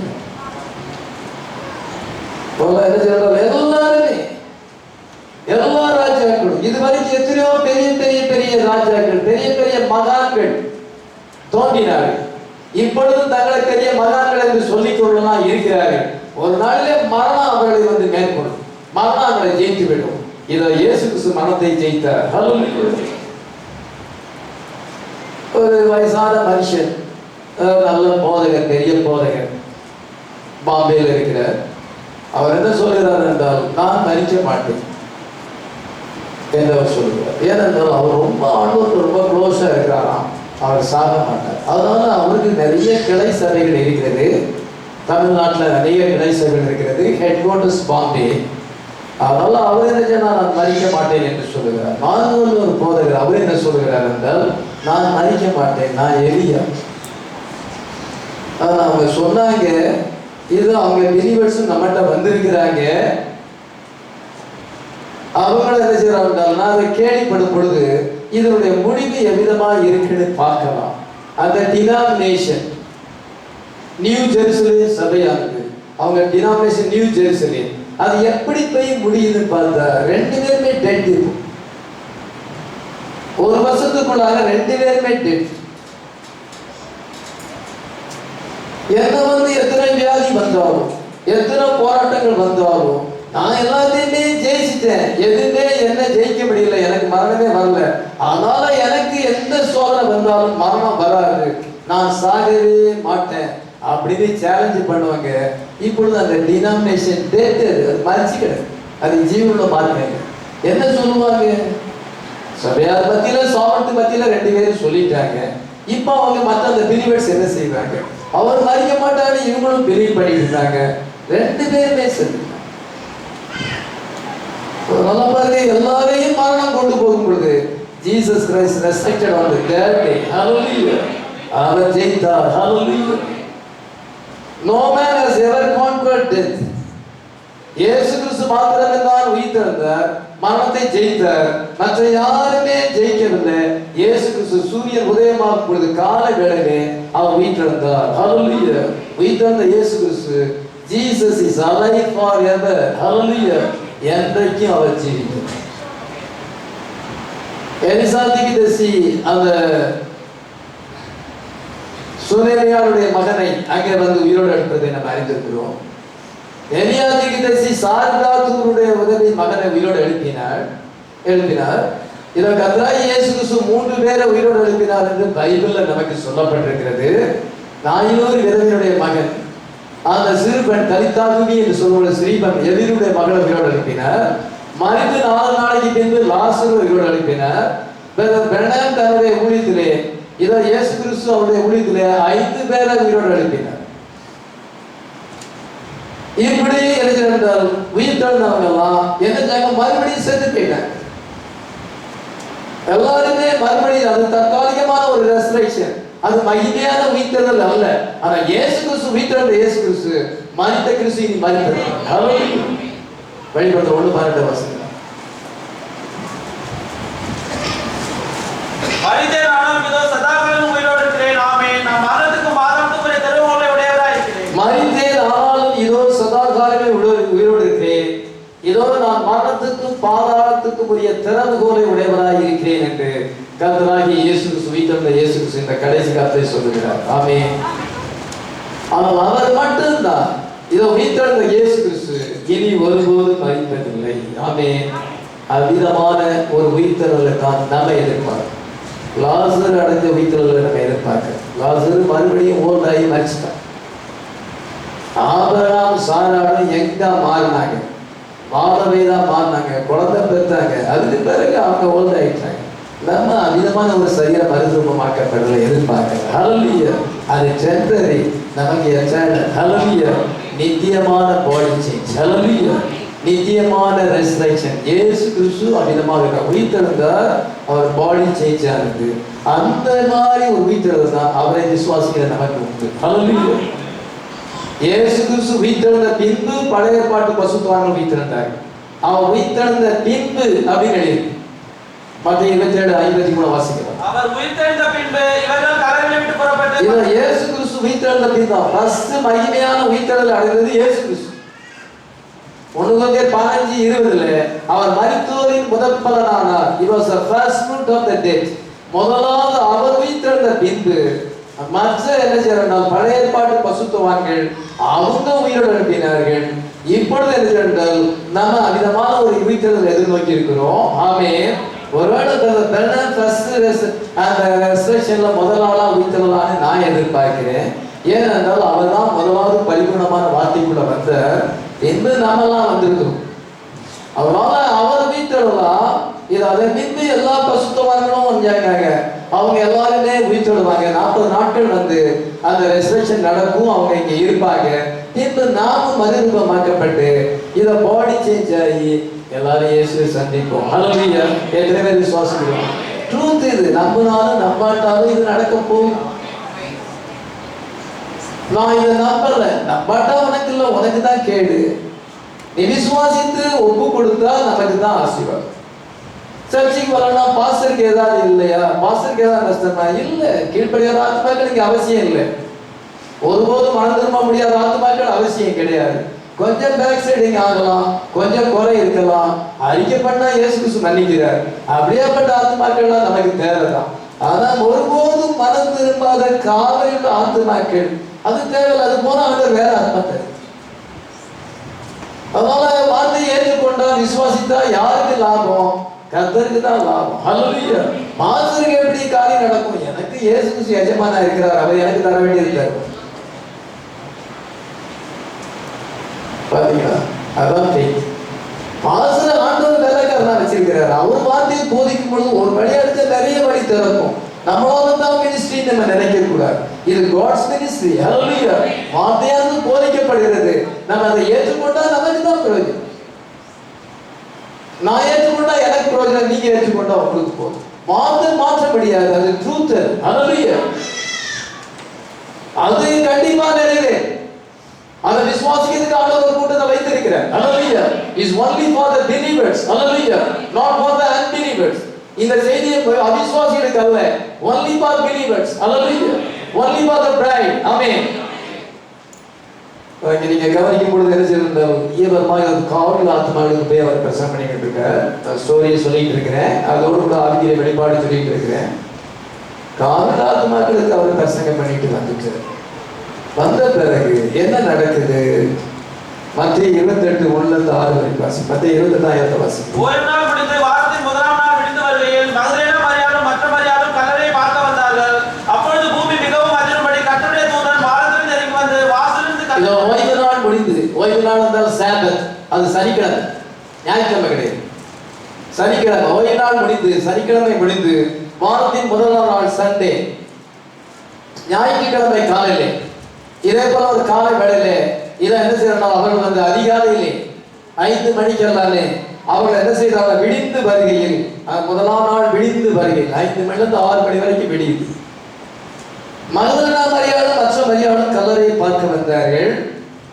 In the end of Sabbath, as it began to dawn toward the first day of the week, came Mary Magdalene and other Mary to see the sepulchre. இதோ என்ன செய்யணும்? அவர்கள் கல்லறையை பார்க்க அங்க வருகிறார். அப்பொழுது பூமி மிகவும் அதிரத்தக்கதாக, இத கர்த்தருடைய 2ஆம் வசனத்தை வாசிக்கலாம். அப்பொழுது பூமி மிகவும் அதிரும்படி கர்த்தருடைய தூதன் வானத்திலிருந்து இறங்கி வந்து வாசலிலிருந்து கல்லை புரட்டி தள்ளி அதன் மேல் உட்கார்ந்தார். இத கர்த்தருடைய தூதன் வந்து இறங்கி வரும் பொழுது பூமி அதிர்வு ஏற்படும். கர்த்தருடைய தூதன் மகா வல்லமையாக இறங்கி வருகிறார். பின்பு பலமுள்ள ஒரு தூதன் வானத்திலிருந்து இறங்கி மிகுந்த அதிகாரமுடையவனாய் வானத்திலிருந்து இறங்கி வர கண்டேன். நம்முடைய மகிமையினால் இதோ பூமி பிரகாசமாயிற்று. வெளிப்படுத்தும் 18:1 வாசிக்கும். அதே மாதிரி அந்த ஏஞ்சல் வந்து என்றால் பலமுள்ள தூதனுக்கு இறங்கி வரும் பொழுது பூமி அதிர்ந்தது. இது அவனுடைய வல்லமையினால பூமி பிரகாசமாயிற்று. கர்த்தருடைய தூதன் வானத்திலிருந்து இறங்கி வந்து வாசல் இந்த கல்லை புரட்டி தள்ளி அதன் மேல் உட்கார்ந்தார். Behold, there was a great earthquake, for the angel of the Lord descended from heaven and came and rolled back the stone from the door and sat upon it. இப்பொழுது கர்த்தருடைய தூதனை குறித்து சொல்கிறேன். இவர்கள் வந்து கல்லறையை பார்க்க போகிறார்கள். இதற்காக அந்த சரீரத்துக்கு சுகந்த வர்க்கம் இடுவதற்காக. யார் நமக்கு கல்லை புரட்டுவார்கள்? அந்த ஜூஸுடைய முறை வேற. நம்ம மண்ணில் அடக்கம் பண்ணி மண்ணை போட்டு மூடிட்டோம், ஒன்றுமே செய்ய முடியாது. அங்கே வந்து கல்லறை இருக்கும், அவங்க பாடியை வந்து எம்பாம் பண்ணியிருக்கிறாங்க, தைலத்தை போட்டு. கொஞ்ச நாளைக்கு அந்த சரீரம் கெட்டு போகுது. அதனால அந்த சரீரத்துக்கு சுதந்திரம் வைக்கப்படணும்னா கல்லை புரட்டி தள்ளி உள்ளுக்குள்ள கல்லறைக்கு உள்ள இறங்கி அது படிக்கட்டுலாம் இருக்கு, அங்கே இறங்கி போய் அங்கே வாசனை திரவியங்களை வச்சுட்டு வருவாங்க.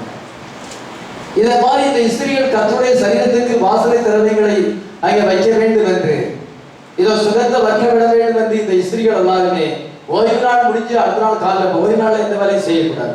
அதனால அடுத்த நாள் காலையிலே அவர்கள் புறப்பட்டு போகும் பொழுது கர்த்தருடைய தூதனானவர் இறங்கி வந்து இதை கல்லை புரட்டி தள்ளி அது மேல் உட்கார்ந்தார். இங்க பார்க்கும் பொழுது இந்த இஸ்திரிகள் பார்க்கும் பொழுது என்ன செய்யறால் அந்த கல்லறையானது வெறுமையாக இருக்கிறது. ஆமே. அப்பொழுது தூதன் அவளை பார்த்து சொல்லுகிறார், நீங்க வந்து பயப்படாதீர்கள். ஹல்லேலூயா. fear not. எப்பொழுதுமே முதலாவது கர்த்தர் பேசும் பொழுது பயப்படாதேன்னு தான் சொல்றார். fear not, for I know that ye seek Jesus which was crucified. சிலுவையில் அறையப்பட்ட இயேசுவை நீங்கள் தேடுகிறீர்கள் என்று அறிந்திருக்கிறேன். ஆரம்பத்தை வாசிக்கலாம். தூதன் அந்த ஸ்திரீயை நோக்கி, நீங்கள் பயப்படாதிருந்தால் சிலுவையில் அறையப்பட்ட இயேசுவை தேடுகிறீர்கள் என்று அறிவேன். அவர் இங்கே இல்லை, நான் சொன்னபடியே உயிர்த்தெழுந்தார். கர்த்தரை வைத்தெழுந்து வந்து பாருங்கள். அவர் இங்கே இல்லை, அவர் தான் சொன்னபடியே உயிர்த்தார். அந்த ஏஞ்சல் வந்து வார்த்தையை ரிமைண்ட் பண்றார். இவனுக்கு அதே தெரியல. 3 நாள்ல உயிர்த்தெழுதுன்னு சொன்னார், அது இவனுக்கும் தெரியல. எத்தனையோ மேல பசங்க கேட்டாங்க, மனசுல பதியல. ஏன்னா உயிர்த்தெழுதல்ங்கிறத பற்றியே அவங்க மைண்ட்ல எண்ணவே இல்லை. அவர் சொன்னபடியே, அவர் ஏற்கனவே உங்களுக்கு சொல்லி இருக்கிறார், சொன்னபடியே அவர் உயிர்த்தெழுந்தார். அவர் இங்கே இல்லை. He is not here, for he is risen. And he said, come see the place where the Lord lay. நீங்க வந்து கல்லறை பாருங்க, கர்த்தர் வைக்கப்பட்ட இடத்தை பாருங்க. இல்லை. ஹல்லேலூயா. உயிரோடு இருக்கிறவரை நீங்கள் மரித்தோருக்கு தேடுறது என்ன அப்படின்னு இன்னொரு காசுல இருக்கு. இப்பொழுது இந்த ஏஞ்சலை குறித்து கொஞ்சம் தியானம் பண்ணுங்க. அந்த ஏஞ்சலுடைய பர்பஸ் என்ன, அந்த தூதனுடைய நோக்கம் என்னன்னா, descending from heaven, hallelujah, break the seal. முதலாவது அந்த மத தலைவர்கள் வேதமார் பரிசேயர் பிரதான ஆசாரியர்கள் போட்ட முத்திரையை உடைச்சது, கல்ல புரட்டி தள்ளது. hallelujah, break the seal, roll away the stone. அவன் தூதனுடைய வேலை என்ன வந்தால் முத்திரையை உடைத்து அந்த கல்லை புரட்டி தள்ள வேண்டும். ஆமென். எப்பொழுது அதை செய்ய வேண்டும்? வாரத்தின் முதல் நாள், சண்டே மார்னிங் அதை செய்ய வேண்டும். சண்டே மார்னிங்னா 8th டே, 8வது நாள். 8வது நாள் தான் முதலாவது நாளும் கூட. இதுதான் தூதனுடையது. இன்னைக்கு பரமல தூதனாய் கிறிஸ்து இறங்கி வந்திருக்கிறார். எத்தனை பேர் விசுவாசி? The mighty angel descended from heaven, clothed with cloud. இதோ மேகத்தினால் மேகம் அவரை சூழ்ந்திருந்தது. அவருடைய கண்கள் அக்கினி ஜுவாலை போலவும் அவருடைய பாதங்கள் அக்கினி ஸ்தம்பங்களை போலவும் இருந்தது. திறக்கப்பட்ட சிறு புஸ்தகம் அவருடைய கையில் இருந்தது. அப்படி என்று வெளிப்படுத்தல் 10:1-2 வாசிக்கிறோம். The mighty angel, அன்னைக்கு mighty angel அங்க வந்த, இன்னைக்கு வந்திருக்கிறார். ஹல்லேலூயா. இந்த பேரல்ல நீங்க பார்க்கணும், இங்கேயும் அங்கேயும் பார்க்கணும். அது வந்து சன் ஆஃப் மேன் மினிஸ்ட்ரி, இன்னைக்கு சன் ஆஃப் மேன் மினிஸ்ட்ரி. அது எந்தெந்த நியூ டெஸ்டமென்ட், இது எந்தெந்த, அது எந்தெந்த ஓல்ட் டெஸ்டமென்ட், இது எந்தெந்த new testament. Same thing happen again. மறுபடியும் அது நடந்திருக்கு. பரமல தூதன் அன்றைக்கு இறங்கி வந்தார், இன்றைக்கு இறங்கி வந்திருக்கிறார். ஆமே. எதற்கு? முத்திரையை உடைக்கிறோம். ஹல்லேலூயா. வேதமார் பரிசேயர் போட்ட அந்த முத்திரை, ரோம முத்திரையை உடைக்கிறதுக்காகவும் கல்லை புரட்டி தள்ளி இதை உள்ள இருக்கிற கிறிஸ்து இதை வெளிப்பட வேண்டும். ஆமே. எப்பொழுது இறங்கி வருகிறார்? ஞாயிற்றுக்கிழமை காலை. அதே நாள் மறுபடியும் வந்து 7 நாட்கள் வந்து 7 சபைக்காரர்கள் 7 நாள் முடிந்து விட்டது. 7ஆம் நாள் முடிந்து விட்டது. இப்ப நம்ம 8th டேல வந்திருக்கோம். ஆமே. 8th டே மார்னிங்ல நம்ம வந்திருக்கோம். 8th டே வந்து ஃபர்ஸ்ட் டே ஆயிருக்கு. அது ஃபர்ஸ்ட் டே என்று சொல்லலாம், அதை 8th டே என்று சொல்லலாம். நியூ டே, இது புதிய நாளாக இருக்கிறது. அதிகாலையிலே புதிய நாள் பிறக்கிறது. அந்த புதிய நாளிலே இதோ கர்த்தருடைய தூதனானவர் இறங்கி வந்திருக்கிறார், முத்திரைகளை திறந்திருக்கிறார். ஹல்லேலூயா. இது நியூ ஏஜா இருக்கு. இது என்ன ஏஜ்? Eternal age. ஹல்லேலூயா.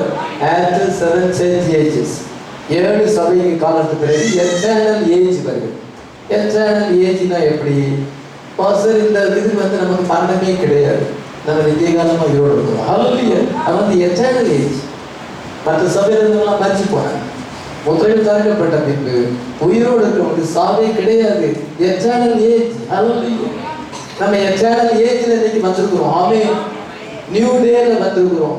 8th டேல வந்து 8 மீன்ஸ் எட்டர்னல், 7 மீன்ஸ் பெர்ஃபெக்ஷன். அதனால நம்ம 8th டேல வந்து முத்திரைகள் திறக்கப்பட்டது. பல தூதன் இறங்கி வந்திருக்கிறார். கிரைஜெண்டல் வாதியாகி கிறிஸ்து இதுவரைக்கு உயிர்ப்பிக்கப்பட்டிருக்கிறார். ஆமென்.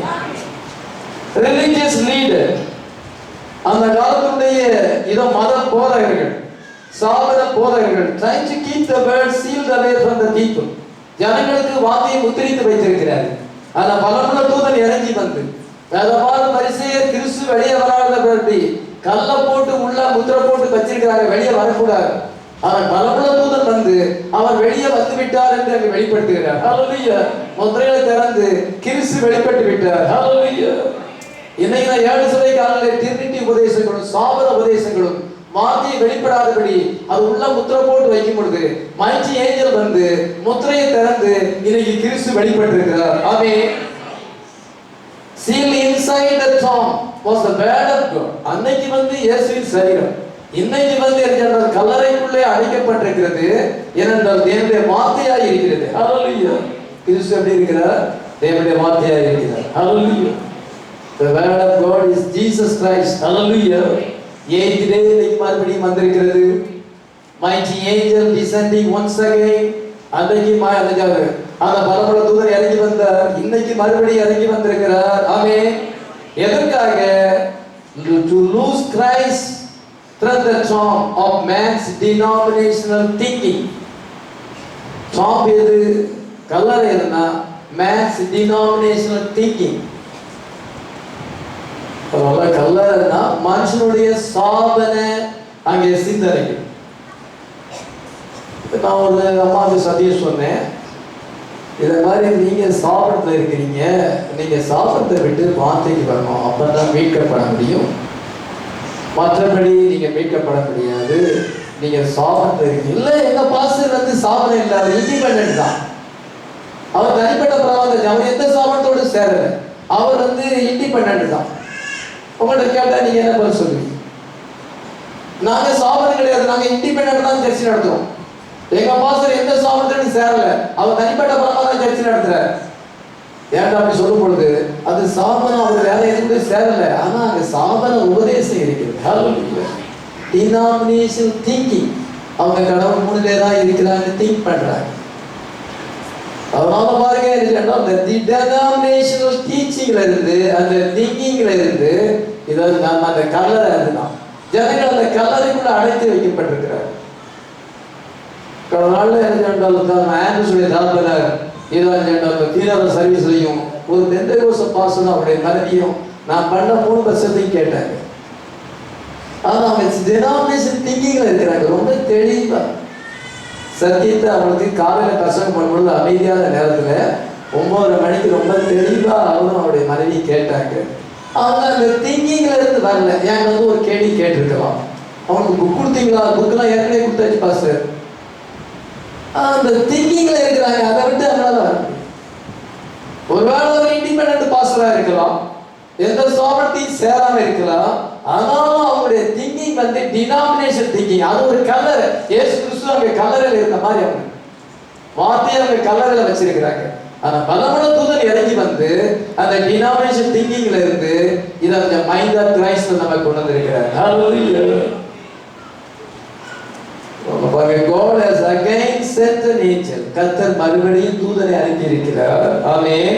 எதற்காக? to break the seal. Hallelujah.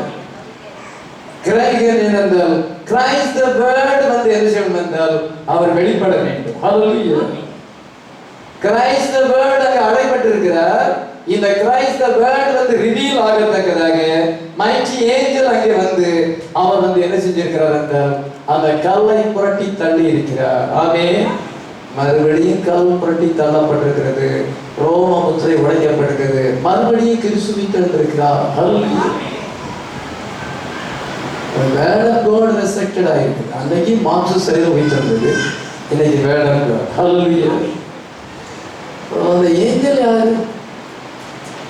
அடுத்த கொஸ்டின். அது இயேசு கிறிஸ்து வந்து இயேசு கிறிஸ்து தானே பாஸ்டர் அந்த ஏஞ்சல், ரைட்? ஆனா ஏஞ்சல் வேற, இந்த பாடி வேற, ரெண்டு இருக்குது அப்படின்னு பைபிள் எல்லாமே அப்படிதான் இருக்கு. அது ஒரு ஃபார்ம், இது ஒரு form. Hallelujah. Angel is Christ himself. Hallelujah. Angel Christ தான். கிரைஸ்ட் என்ன செஞ்சிருக்காரு? இந்த கடைசி காலத்துல தன்மேல் இந்த முத்திரையை வந்து அவர் உடைத்திருக்கிறார். ஹல்லேலூயா. பிரைட் வந்து அவரை பிளைனா பார்க்கத்தக்கதாக தன்மேல் இந்த முத்திரையை உடைத்திருக்கிறார். ஹல்லேலூயா. அதாவது கிரைஸ்ட், அது மைட்டி ஏஞ்சல் கிரைஸ்ட் தான்.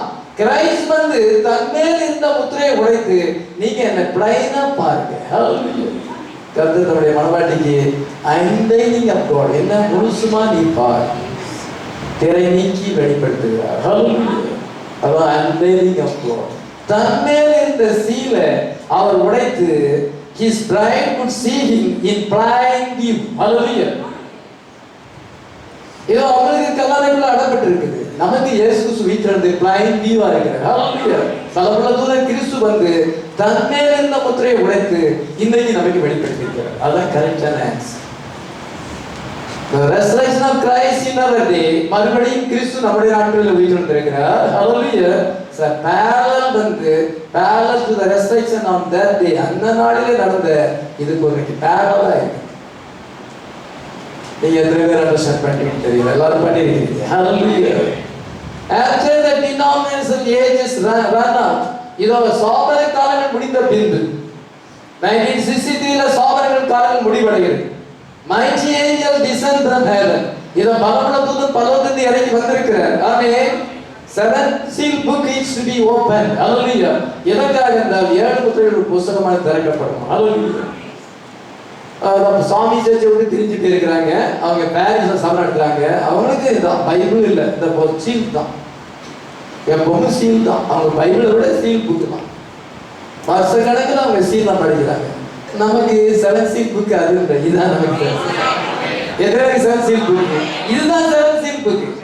அந்த பர்சன் பண்ணது அது இல்லை, அதுல வெளிப்பாடு இருக்கு. இதுதான் இன்னைக்கு அவங்களுக்கு அந்த சபையாருக்கு இந்த புத்தகம் முத்திரிக்கப்பட்டு அதையே படிச்சுட்டு இருந்தா இந்த புத்தகம் முத்திரிக்கப்படும். நமக்கு 7 சீல் புக் இதுதான். இதுல இருக்க முத்திரை தான் வெளிப்படுத்திருக்கிறோம். வார்த்தையில் மறைந்த கிறிஸ்து தான் வெளிப்படுத்திருக்கிறோம். எத்தனை விசுவாசிக்கிறோம்? சொன்னது 100% கரெக்ட். அவங்களுக்கு என்ன செய்யலாம், அந்த கிருபையை கொடுக்கல. பாவ பரிதாபம், அந்த போதலுக்கு அதிக நியாய தீர்ப்பு உண்டு. அதிக ஆக்கினை அடைவது அது அநேக போதகர்கள் ஆகாதிருப்பீர்களாக. ஒரு போதகர் தேவனுடைய வார்த்தையை போகஸ் பண்ண, இதுதான் 7 சீல் புக். இந்த புக்கில் இருக்க புத்தர் தான் நீ குடு வார்த்தையில் மறைந்த கிறிஸ்து இன்னைக்கு ரெஸ்ட்ரிக்டட் ஆயிருக்கிறார். அகைன் மறுபடியும் 8th day வந்திருக்கிறது. ஹல்லேலூயா. நம்ம ஃபர்ஸ்ட் டே 8th day ஞாயிற்றுக்கிழமை 8வது நாள். 8வது நாள் என்ன நாள்? முதல் நாள். ஹல்லேலூயா. முதல் நாள் என்னது? Alpha age. Alpha became omega. ஹல்லேலூயா. நம்ம ஃபர்ஸ்ட் டே அப்போஸ்தல காலத்துக்கு நம்ம தேடுறோம். ஹல்லேலூயா. எட்டர்னல் ஏஜ் நம்ம இப்போ வந்து நம்ம லவோதிக்கா சபையில இல்லை, உலக லவோதிக்கால இருக்கிறது, சாபர்கள் லவோதிக்கால இருக்கிறது. நம்ம லவோதிக்கால இல்லை, நம்ம வந்து எட்டர்னல் ஏஜுக்கு வந்திருக்கிறோம், பிரைட் ஏஜுக்கு வந்திருக்கிறோம், 8th டேக்கு வந்திருக்கிறோம். ஆமென். சோலோன் என்ற செய்தியிலே பெண்ண good morning to my bride என்று சொல்லுது. ரொம்ப முக்கியமான செய்தி சோலோன் என்ற செய்தி. The rising of the sun on the 8th day, the eternal church age என்று பிரதர்சனம், eternal church age என்று பிரதர்சனம் சொல்லுது. The stature of perfect man என்ற செய்தியிலே முத்திரைகள் திறக்கப்படுவதற்கு முன்னதாக கொடுக்கப்பட்ட செய்தி 62ஆம் வருஷம் 10ஆம் மாசம் 14ஆம் தேதி கொடுக்கப்பட்டிருக்கிறது. அதுல பிரதர்சனம் என்ன சொல்லுகிறார் என்றால், we are approaching the 7 seals. நாம் 7 முத்திரைகளை அணுக போகிறோம்.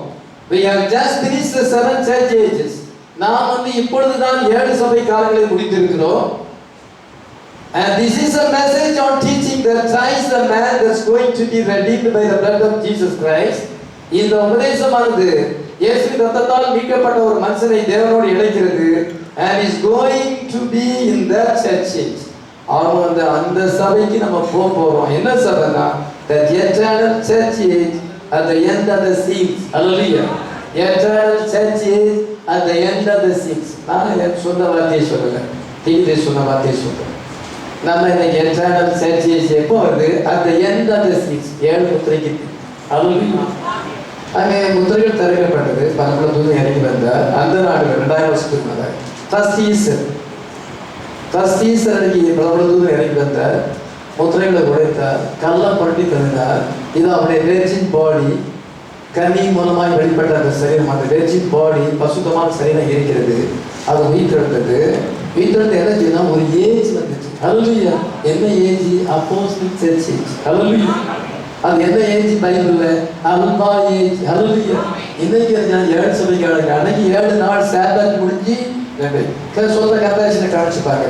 ரொம்ப கரெக்டா இன்னைக்கு 7 சபைக்காரங்க முடிந்து விட்டது. 1963யோட நஞ்சென்றால் நமக்கு லவோதியா சபை முடிஞ்சு விட்டது. 7 சபை காலங்கள் முடிவடைந்து அதன் பின் முத்திரைகள் திறக்க பலமுள்ள தூதன் இறங்கி வந்தார். ஹல்லேலூயா. the mighty angel descended from heaven.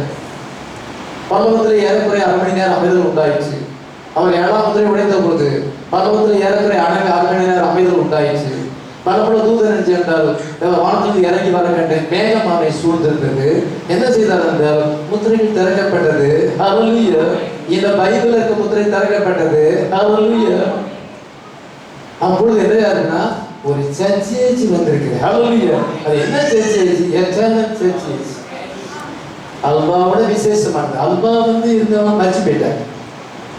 ஆனா அதே உபதேசம் மறுபடியும் வந்திருக்குது. Eternal சர்ச்சேஜ். 8th day first day.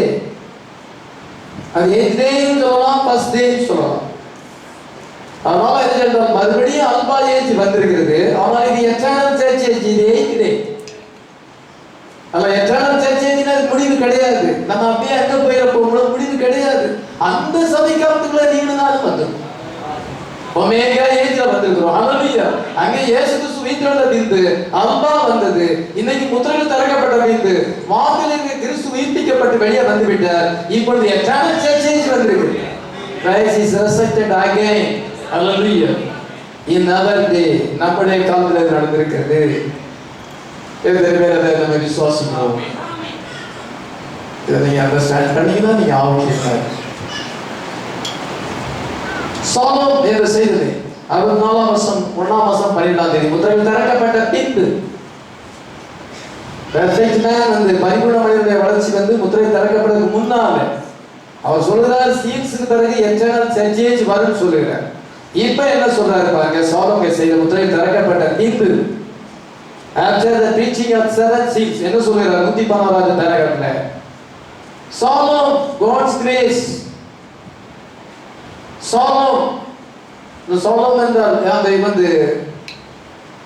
முஸ்லிம் சலாம் அப்படிம்பாங்க. இந்த வேர்டு தான் அவங்க சொல்றாங்க, பைபிள் வேர்டு தான். எபிரேய மக்கள் ஒருத்தர் பார்த்து நம்ம பிரைஸ் லார்ட் அப்படின்னு சொல்றோம், கர்த்தருக்கு ஸ்தோத்திரம்னு சொல்றோம். அவங்க என்ன சாலோம் சொல்லுவாங்க. சாலோம் சொன்னா என்ன அர்த்தம் என்றால் குட் மார்னிங் அர்த்தம். God's peace go with you. சமாதானம் என்று அர்த்தம். கர்த்தருடைய சமாதானம் உங்களோடு கூட இருப்பதாக என்று சொல்கிறது. Is a breaking day. அது ஒரு நாள் பிறக்கிறது. டார்க்னஸ் ஜனங்கள் மேல இருக்கிறது. இப்பொழுது விடிந்து வருகையிலே அவள் சாலோம் என்று சொல்வார்கள் என்று சொல்லியிருக்கிறார். அல்லது விடியும் பொழுது இருள் நீங்கி போகுது. அது விடிய சொல்ல இது 5 மணிக்கு விடிந்து வச்சீங்கன்னா அந்த நேரத்தில் ரொம்ப இருட்டா இருக்குமா, ரொம்ப இருட்டா இருக்கும். விடிய நேரத்தில் ரொம்ப இருட்டாகி டக்குன்னு எங்க வெளிச்சம் அந்த செய்தி விதமாக சொல்லுகிறது. மார்னிங் ஸ்டார் இங்க தோன்றுகிறது. It is always darkest just few minutes before day. Breaking of the day விடிந்து வரும் பொழுது ரொம்ப இருட்டா இருக்குமா, டக்குன்னு வெளிச்சம். ஏன்னா இந்த இருளை அது ரொம்ப தள்ளும் போது அடர்த்தியா மாறி வெளிச்சம் இருளை தள்ளுது. பூமியில ஒரு பாகம் இருட்டா இருக்கு, ஒரு பாகம் வெளிச்சமா இருக்குது. இந்த வெளிச்சம் வரும் பொழுது இருளை இந்த பக்கம் தள்ளுது.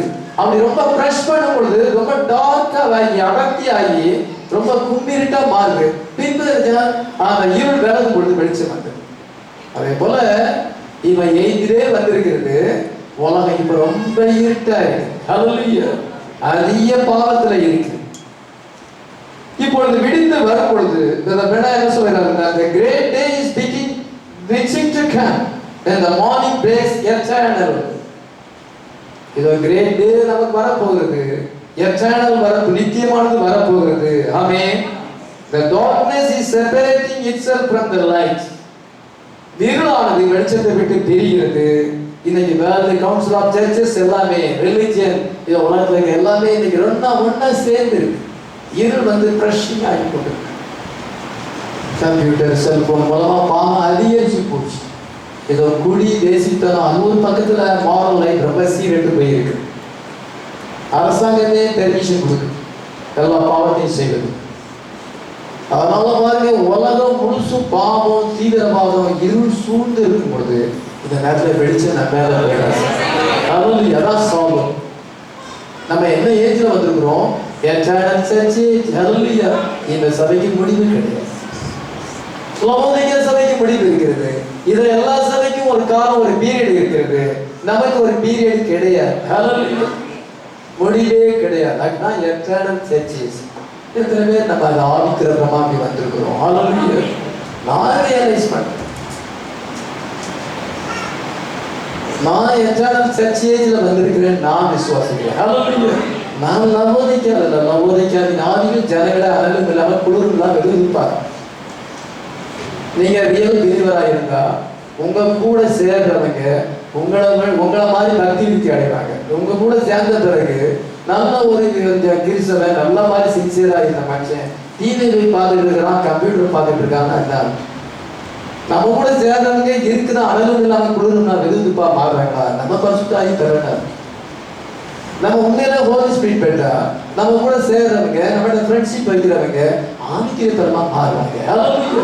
அவங்க நம்ம கூட சேர்றதுக்கு முன்னால இருந்ததை விட பாருங்க நம்ம கூட சேர்ந்த பிறகு இருக்குது சீர்கெட்டு போச்சுன்னா மற்றவர்கள் இழந்ததுக்கு நம்ம காரணமா இருந்தால் அதுதான் கண்டிக்கப்படத்தக்கது. மற்றவர்கள் பக்தி விருத்தி அடைவதற்கு ஏதுவாகிறார்கள்.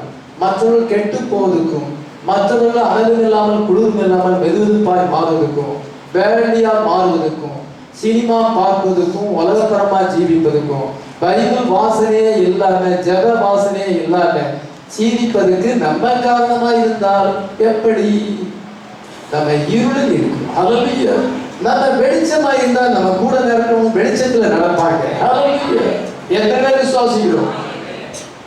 கர்த்தருடைய எழும்பி பிரகாசி. ஏசாயா 60:1-4 தான் எட்டர்னல் சர்ச்சஸ். எட்டர்னல் சர்ச்சஸ் குறித்து பழைய பாடல எங்க இருக்குது? ஏசாயா 60ஆம் அதிகாரம் 1-4 வரைக்கும் எழும்பி பிரகாசி, உன் ஒளி வந்தது, கர்த்தருடைய மகிமை உன்மேல் உதிக்கும். இதோ இருள் பூமியையும் காரில் ஜனங்களை மூடும், கர்த்தர் உன்மேல் உதிப்பார், கர்த்தருடைய மகிமை உன்மேல் காணப்படும். உதிக்கிற உன் ஒளியின் இடத்திற்கு உன் வெளிச்சத்திற்கு ஜாதிகள் உதிக்கிற உன் ஒளியிற்கு ராஜாக்கள் நடந்து வருவார்கள். உன் கண்களை ஏறெடுத்து பார். உன்னுடைய குமாரர் தூரத்திலிருந்து வந்து உன் குமார்த்திகள் பக்கத்திலே வளர்க்கப்படுவார்கள். இதான் எட்டர்னல் சர்ச். வெளிச்சம் நம்ம பிரகாசிக்கிறது. நம்ம எட்டர்னல் சர்ச்சேஜ்ல வந்திருக்கிறோம். பூமியில் இருள் இருக்கிறது. இருள் இந்த பக்கம் அப்படி தள்ளிடும். வெளிச்சம் இருந்துச்சுன்னா இன்னைக்கு அமெரிக்காவுக்கு இருள தள்ளிடு. அமெரிக்காவுக்கு வெளிச்சம் வரும்போது இந்தியாவுக்கு தள்ளிடும். பூமியில இன்னொரு பக்கம் தள்ளிடுவாரு. ஜனங்கள் மேல இன்னைக்கு இருள் இருக்கும் பொழுது இதை அந்த இருள் அவங்க மேல தள்ளப்பட்டிருக்குது. நம்ம மேல வெளிச்சம் பிரகாசிக்கிறது. உதிக்கிற ஒண்ணு கொடுது. நம்ம கூட சேர்றவங்க ஆவிக்கிற பிரமா மாறும். பைபிள் படிக்காதவங்க நம்ம கூட சேர்ந்தவங்க பைபிள் படிக்கணும். பாவத்துல இருக்கிறவங்க நம்ம கூட சேர்ந்தாச்சு, நம்மளோட ஃப்ரெண்ட்ஷிப் வச்சா அவங்க மனம் திரும்பணும். அவங்க பைபிள் படிக்கிறத விட்டுட்டு எல்லாத்தையும் விட்டுட்டு அவங்களும் போயிட்டு சினிமா பார்த்துட்டு இருந்தா என்ன அர்த்தம்? நம்ம எப்படி இருக்கிறோங்கிறது நம்முடைய இருள் நம்ம மேல இருக்கு. நம்ம மேல வெளிச்சம் பிரகாசித்தா நம்ம கூட வரவங்க வெளிச்சத்தை பிரகாசிப்போம். உன் வெளிச்சத்துக்கு ஜாதிகளும் உன் உதிக்கிற உன் ஒளியிடத்துக்கு ராஜாக்கள் நடந்து வருவார்கள். அல்லேலூயா. சுற்றிலும் உன் கண்களை ஏறெடுத்துப்பார். அதனால சொல்லி வாசிக்கலாம். சுற்றிலும் உன் கண்களை ஏறெடுத்துப்பார். எல்லாரும் ஏகமாய் கூடி உன்னிடத்துக்கு இது அவ்வளவுதான் ஏகமாய் கூடி வர்றாங்க. உன்னிடத்துல வெளிச்சம் இருக்குது. கல்வாரியில வெளிச்சம் இருக்குது. ஏகமாய் வர்றாங்க. அடுத்தது வாசிக்கலாம். உன் குமாரன் தூரத்திலிருந்து வந்து உன் குமாரத்தியோடு பக்கத்திலே உன் குமாரன் தூரத்திலிருந்து வருவார்கள், நித்திய ஜீவனுக்கு தேடிக்கப்பட்டு வருவாங்க.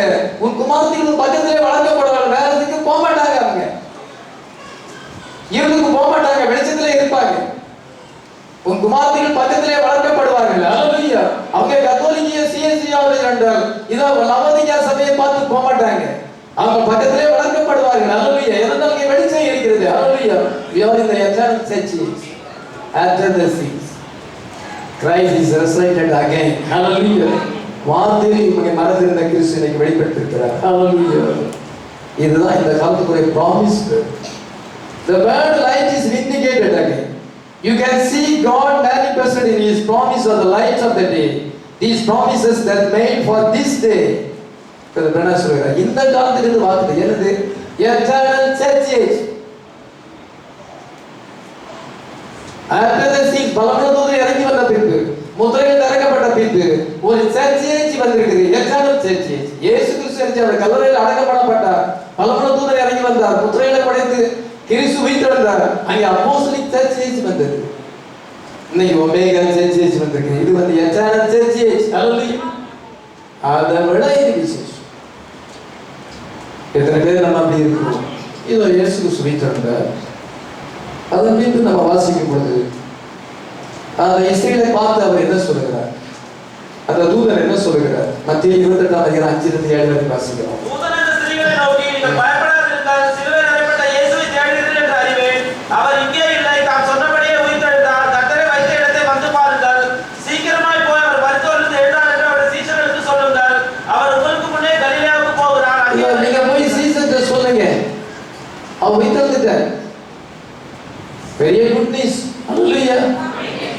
அவர் உயிர்த்தெழுந்தார். உங்களுக்கு முன்னே அவர் கலிலேயாவுக்கு போகிறார். ஆண்டவர் ஒரு மீட்டிங் பிளேஸ் அங்க தெரிந்து கொள்கிறார். ஆமென். He had chosen a place where to meet them in Galilee. கலிலேயாவிலே அங்கே சொல்லுச்சு. தேவாலயத்துல அல்ல, தேவாலயத்துல அல்ல, தாவரத்துல அல்ல, கலிலி. அல்லேலூயா. முதலாவது அற்புதம் எந்த இடத்துல நடந்துச்சோ அந்த இடத்துல சந்திக்கும். அல்லேலூயா. இயேசு கிறிஸ்து எந்த இடத்துல அவங்க சந்திச்சாரோ அதே இடத்துல மறுபடியும் சந்திக்கும். அந்த கேலிலி அங்கதான் பிரதான மீன்களை பிடித்தார்கள். பேதுரு, யாக்கோபு, யோவானை அவர் சந்தித்தார். அந்த கலிலேயா கடற்கரையிலே மறுபடியும் நான் உங்களுக்கு வெளிப்படுவேன். Go to Galilee. உங்களுக்கு முன்னே அவர் எங்க காத்திருப்பார். 7:30 மணிக்கு சர்வீஸ்னா இயேசு கிறிஸ்து 7:30 மணிக்கு வந்தார். ஹல்லேலூயா. அதுக்கு முன்னாலே அவர் வந்திருக்கிறார். என்னுடைய பிள்ளைகளை என்னை ஆராதிக்க வருகிறார்கள். லேட்டா வந்ததா? அவரை ஆராதிப்பதில் நமக்கு மகிழ்ச்சி வேணும். ஹல்லேலூயா. ஆராதிக்கு பாத்திரமா இருக்கிறார். ஆமென். வர்ஷிப் பண்ணி வார்த்தையை கேட்கணும். அதான் உங்களுக்கு முன்னே அவர் கலிலேயாவுக்கு போகல, அவர் சினகாவுக்கு போகல, டெம்பிள் ஆஃப் காடுக்கு அங்க போகல, தேவாலயத்துக்கு போகல. அவர் வந்து கலிலேயை தெரிந்து கொள்கிறார். ஹல்லேலூயா. ஆண்டவர் ஒரு மீட்டிங் பிளேஸ தெரிந்து கொள்கிறார். உயிர்த்தெழுந்த இயேசு கிறிஸ்து நீங்க கவனிச்சீங்கன்னா அது இன்னும் அவர் பப்ளிக்கா தரிசனமாக 5 கொண்டு 5000 ஆசீர்வாதம் வந்து 5000 அதை கொடுக்கும் பொழுது திரளான ஜனங்கள் வந்தாங்க. தேவாலயத்தில் போய் எதிர்த்தார். போகும்பொழுது திரளான ஜனங்கள் வந்தாங்க. யூதேயா, சமாரியா, கலிலேயா என்ற இடங்களில் அவர் சுற்றி பிரசங்கம் பண்ணும் பொழுது அது ஒரு பப்ளிக் மினிஸ்ட்ரியா இருந்தது. ஆனா இப்பொழுது வந்து பர்சனல் மினிஸ்ட்ரி, இண்டிவிஜுவல் மினிஸ்ட்ரி. உயிர்த்தெழுந்த பின்பு இயேசு கிறிஸ்து இதனால் தனிப்பட்ட பிரகாரமாக ஊழியம் செய்யும். அதனால சோசன் பிளேஸ்ல ஆண்டவர் அவளை சந்திக்கிறார். chosen peopleக்கு தன்னை வெளிப்படுத்துகிறார். ஹalleluya. chosen method of revealing. இது அவர் ஒரு முறைப்படி அவர் தன்னுடைய ஒரு முறைப்படி அவர் வெளிப்படுத்தார். chosen method. அதுதான் சொல்லி பிடிக்க போறேன். உங்களுக்கு முன்னே அவர் கலிலேயாவுக்கு போகிறார் என்று சொல்லுங்கள் என்று சொல்லப்பட்டது. இயேசு கிறிஸ்து உயிர்த்தெழுந்த பின்பு முதலாவது பார்த்தது மகதலேனா மரியாள். இயேசு கிறிஸ்து அவளிலிருந்து 7 பிசாசுகளை துரத்தி இருந்தார். அந்த மகதலேனா மரியாள் இயேசுவை மிகவும் அதிகமாக நேசித்தாள். அதனால முதல்ல ஃபர்ஸ்ட்ல ஆண்டவரை தேட ஆரம்பிச்சார். இயேசு கிறிஸ்து நேசித்தீங்கன்னா ஃபர்ஸ்ட்ல சர்ச்சுக்கு வந்துருக்கீங்க.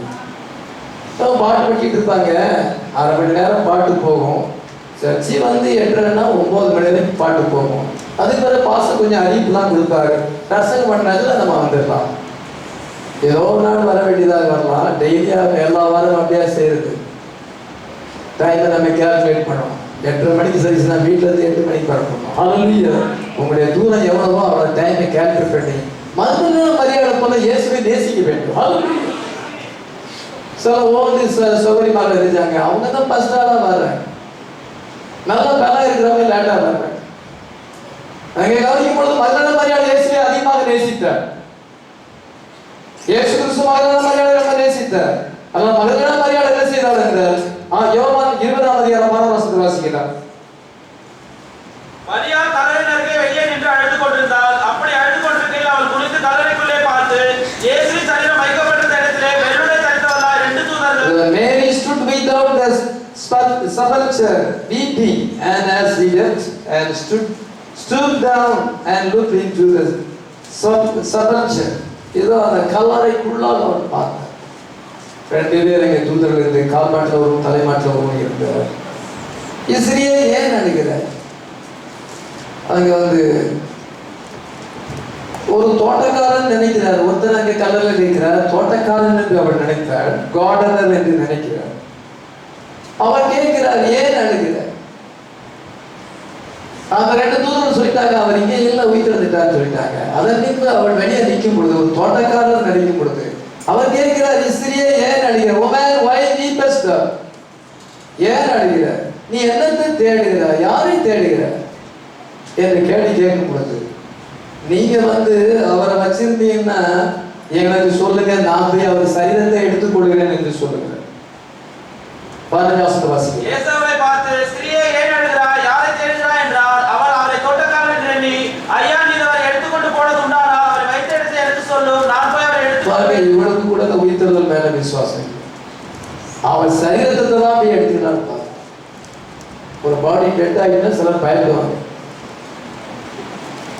உயிர் இருக்க வரைக்கும் பயப்பட மாட்டாங்க. உயிர் போச்சுன்னா பாடி பகுதியில் போட்டு பயப்படுவாங்க. ஆனால் மகளிர் மாதிரியா பயப்பட அல்லையா? இயேசுவை நேசித்தனால அந்த பாடியை நான் எடுத்துக்கிட்டு இருக்கிறேன். உயிர் இல்லாத சரீரத்தை, அவன் உயிர் இல்லாத சரீரத்தை தான் தேடுறான். ஐயா நீங்க அவரை எங்கேயாவது வச்சிருந்தீங்கன்னா, ஒரு அந்த கலங்கள் எடுத்து அதை எங்கேயாவது தூக்கி எங்கேயாவது போட்டுட்டீங்கன்னா, ஒரு பாடி எங்கேயாவது தூக்கி போட்டுட்டீங்கன்னா, ஏதாவது ஒரு மூலையில போட்டுட்டீங்கன்னா நான் போய் எடுத்து ஆண்டவரை இயேசுவை மூலையில போடுவாங்க. உலக சந்தோஷங்கள் ஆசாபாசங்கள் வந்துச்சுன்னா ஆண்டவரை மூலையில போட்டுட்டு இவங்க அங்கே போயிடுவாங்க. அப்படி நீங்க மூலையில போட்டுட்டீங்கன்னா நான் போய் அவரை எடுத்துக்கிடுறேன். அந்த டெட் பாடியை நான் எடுத்துக்கொள்றேன். இயேசுவை எவ்வளவு அதிகமா நேசிக்கிறேன். நம்ம டெட்ல நம்ம ஷேர் பண்ணல, நம்ம ஜீவிக்கிற தேவனுடைய வார்த்தையை நம்ம ஆராதிக்கிறோம். நம்ம ஜீவிக்கிற தேவனை ஆராதிக்கிறோம். அவர் டெட் பாடியை தேடிதான் போனார். தோட்டக்காரன் நினைத்தார், woman why weepest thou? இஸ்ரீயே ஏன் அழுகிறாய்? whom seekest thou? நீ யாரை தேடுகிறாய்? யார் கேட்கிறா? அவரே கேட்கிறார். ஹல்லேலூயா. நீ இயேசு நம்மை பார்த்து, ஏன் நீ அழுகிற? நீ யாரை தேடுற? ஹல்லேலூயா. நான் இங்கதானே நிக்கிறேன், உனக்கு கண் திறக்கப்படல. இதோ உன்னுடைய அழுகையை நான் சந்தோஷமா மாத்துக்கு நான் வந்திருக்கிறேன். ஹல்லேலூயா. அவர் பரமண்ட தூதனா இறங்கி வந்திருக்கிறார். ஆமென். அவருக்கு யாரை தேடுறா? நான் இருக்கிறேன். இயேசு நம்முடைய வாழ்க்கையில் இருப்பார் என்றால், நம்முடைய புரோகிராம்ல இயேசு இருப்பார் என்றால், அந்த புரோகிராமை சாத்தானால் விழிக்க முடியும். இந்த மினிஸ்ட்ரி தேவனால் ஏற்படுத்தப்பட்டதா இருக்கும் என்றால், இந்த மினிஸ்ட்ரியிலே கர்த்தர் இருப்பார் என்றால், பிசாசு அதை மேற்கொள்ள முடியும். பாதாளத்திலிருந்து எத்தனை கோடி பிசாசுகள் வந்தாலும் அதை மேற்கொள்ள முடியாது. ஏனென்றால் கர்த்தர் அங்கே புரோகிராம்ல, நம்முடைய புரோகிராம்ல இயேசு இருப்பார் என்றால், ஆண்டவரே என்னுடைய புரோகிராம்ல நீர் இருக்க வேண்டும் என்றால் எந்த தடையும் நம்ம மேற்கொள்ள முடியும். ஹல்லேலூயா. ஏன் நீ அழுகிறாய்? why weepest thou? whom seekest thou? இத நான் பக்கத்துல தான் நிக்கிறேன். அவளுக்கு ஒன்றும் புரியல. தோட்டக்காரன் இருக்கும்போது அதுக்கு பின்பு அவளுக்கு பாடல் பார்க்கிறார். அவளுக்கு ஒரு மெத்தட் வச்சிருக்கு. அவள் ஆடியபிள் வாய்ஸ்னால ரெகனைஸ் பண்ண, அவளுக்கு அந்த டேலண்ட் இருக்கு. மரியாதை உடனே ரபுனி, ஹல்லேலூயா, ஒரே வேர்டு தான், மரியாதை அப்படி சொன்ன உடனே அண்டர்ஸ்டாண்ட் பண்ணிட்டா. அவன் இயேசு கிறிஸ்து அண்டர்ஸ்டாண்ட் பாத்தீங்களா? Audible voice. அந்த ஆடியபிள் வாய்ஸ் அந்த ஆடு ரெகனைஸ் பண்ணும். ஹல்லேலூயா. மேய்ப்பனின் குரல் அறிந்திருக்கிறது. அடிக்கடி அந்த மேய்ப்பன் அந்த மரியாதை என்று அழைத்திருக்கிறார். ஹல்லேலூயா. அதனால அந்த குரல் உன்னை கேட்டோன்னு இது தோட்டக்காரன் அல்ல, ஜீசஸ் கிரைஸ்ட் கல்லறை காலியா இருக்க உயிர்த்தெழுந்து விட்டார் என்று அவள் நிச்சயம் கண்டுவிட்டார். chosen place, chosen people, chosen method. இங்க எங்கே சந்திக்கிறார்? கல்லறை எண்ணெயில். கல்லறை எண்ணெயில இயேசு அவளை சந்திக்கிறார். ஜபாலயத்தில் அல்ல, பெரிய கோபுரத்தில் அல்ல, பெரிய ஏச்சி சர்ச்சி, பெரிய சர்ச்சி, எங்க சர்ச்சி அங்க இல்ல, கல்லறை தோட்டம். எல்லாருக்கும் பப்ளிக்கா இல்ல, அவரால் தெரிந்து கொள்ளப்பட்ட அந்த மகன் நாம் வருகிறார். ஹல்லேலூயா. என்ன இது? chosen method, audible voice. அவளை பேர் சொல்லி அழைக்கும் பொழுது உடனே அவள் ரெகனைஸ் பண்ணி விட்டார். ஹல்லேலூயா. அவர் காலை பிடிக்க வந்தார். நீ தொடர்ந்து நான் இங்க மேல போகணும். ஹல்லேலூயா. நான் மேல போய் பாவ நிறுத்தி ஏற்படுத்திக்குவார். அவர் மேல போய் பாவ நிறுத்தி ஏற்படுத்த பிறகு ரெசரக்ஷன் நடக்குது. பழைய ஏற்பாட்டு பசுத்துவார். அதன் பின்பு 40 நாள் இருந்த பிறகு அதுக்கு பிறகு எல்லாரையும் கூட்டிகிட்டு மேல போறேன். நான் இன்னும் மேல போகல, பாதாளத்துல ஆத்மாவுக்கு கஷ்டம் பண்ணிட்டு வந்திருக்கேன். இப்போ நான் உயிர்த்தெழுந்துட்டேன். அதான் நீ நான் இன்னும் மேல போகல, நீ ரொம்ப காலையிலே வந்துட்டா. நான் மேல போறப்ப நீ வந்துட்டா. நான் மகா பசுத்த ஸ்தலத்தில் சென்று இதை நித்திய மீட்பை ஏற்படுத்திட்டு அதன் பின்பு தான் நான் இவங்களை ரெசரக்ட் பண்ண முடியும். இதை பழைய ஏற்பாட்டு பசுத்துவாங்க ஆடு மாடு ரத்தத்திட்டு இருந்தவங்களை நான் உயிர்த்தெழுதலை கொண்டு வர முடியும். அதன் பின்பு நீ தொடலாம். இப்ப நீ தொடக்கூடாது. பிரதானாசாரியன் வந்து பரிசு அங்க மகாபசுக்கு ரத்தத்தை திறந்து யாரும் தொடக்கூடாது. அதனால நீ இப்ப இதை தொடாத, நான் தேவத்துக்கு ஏறி போக வேண்டும் என்று சொல்கிறார். மேரி saw him by the tongue. இதோட கல்லறை எண்ணெயிலே அவள் பார்க்கிறார். பர்சனல் லெவல்ல அங்க வந்து ஆண்டவரோடு வெளிப்படுத்துகிறார். ஹல்லேலூயா. அந்த உயிர்த்தெழுந்த பின்பு we do not see him in a public ministry anymore from the time on. இயேசு உயிர்த்தெழுந்த பப்ளிக் மினிஸ்ட்ரி பெரிய பெரிய கூட்டத்தில் அவர் பேசல, எல்லாருக்கும் பேசல, அவிசுவாசிகளுக்கு பேசல, இதை வேற யாருக்கும் பேசல, தம்மா நேசித்த மக்களுக்கு மட்டும் பேசுகிறார். ஹல்லேலூயா. மேரி on a personal level. Jesus revealed himself to Mary on a personal level. அவன் தனிப்பட்ட அவன் அந்த லெவல்ல ஆண்டவர் அவளை சந்தித்தார். ஹல்லேலூயா. அதே போல எம்மாவூர் சீசர் கூட அவர் பேசிக்கொண்டே போகிறார். லூக்கா 24ஆம் அதிகாரத்தில் நம்ம அதை வாசிக்கிறோம். அவங்களுடைய 8 மணி நேரம் பேசிக்கிட்டே போறார். கிட்டத்தட்ட 8 மணி நேரம் பேசிட்டு போயும் அந்த ஆடியபிள் வாய்ஸ் அவங்க ரெகனைஸ் பண்ணாங்க. இது நம்முடைய மேய்ப்பரின் சத்தம் அல்லவா? இது நம்முடைய கர்த்தராகிய இயேசு கிறிஸ்துவின் சத்தம் அல்லவா? மரியாதைக்கு ஒரே வேர்டு, மரியாதைன்னு ஒன்று தான் அவர் ரெகனைஸ் பண்ணிட்டார். இவங்களுக்கு 8 மணி நேரம் பிரசங்கம் பண்ணியும் இன்னும் தாங்க கூட பேசுறது யாரும் தெரியல. வழிபோக்கர் நினைச்சாங்க, அவன் தோட்டக்காரன் கார்டனர் நினைச்சா. அந்த ஆடியபிள் வாய்ஸ் உடனே ரெகனைஸ் பண்ண வச்சுட்டு இவனுக்கு ஆடியபிள் வாய்ஸ் வந்து ரெகனைஸ் பண்ண அவர் மீது என்ன செய்யறாரு? அந்த அப்பத்தை எடுத்து ஆசீர்வதிக்கும் போது அவனுடைய கண்கள் திறக்கப்பட்டது. ஹல்லேலூயா.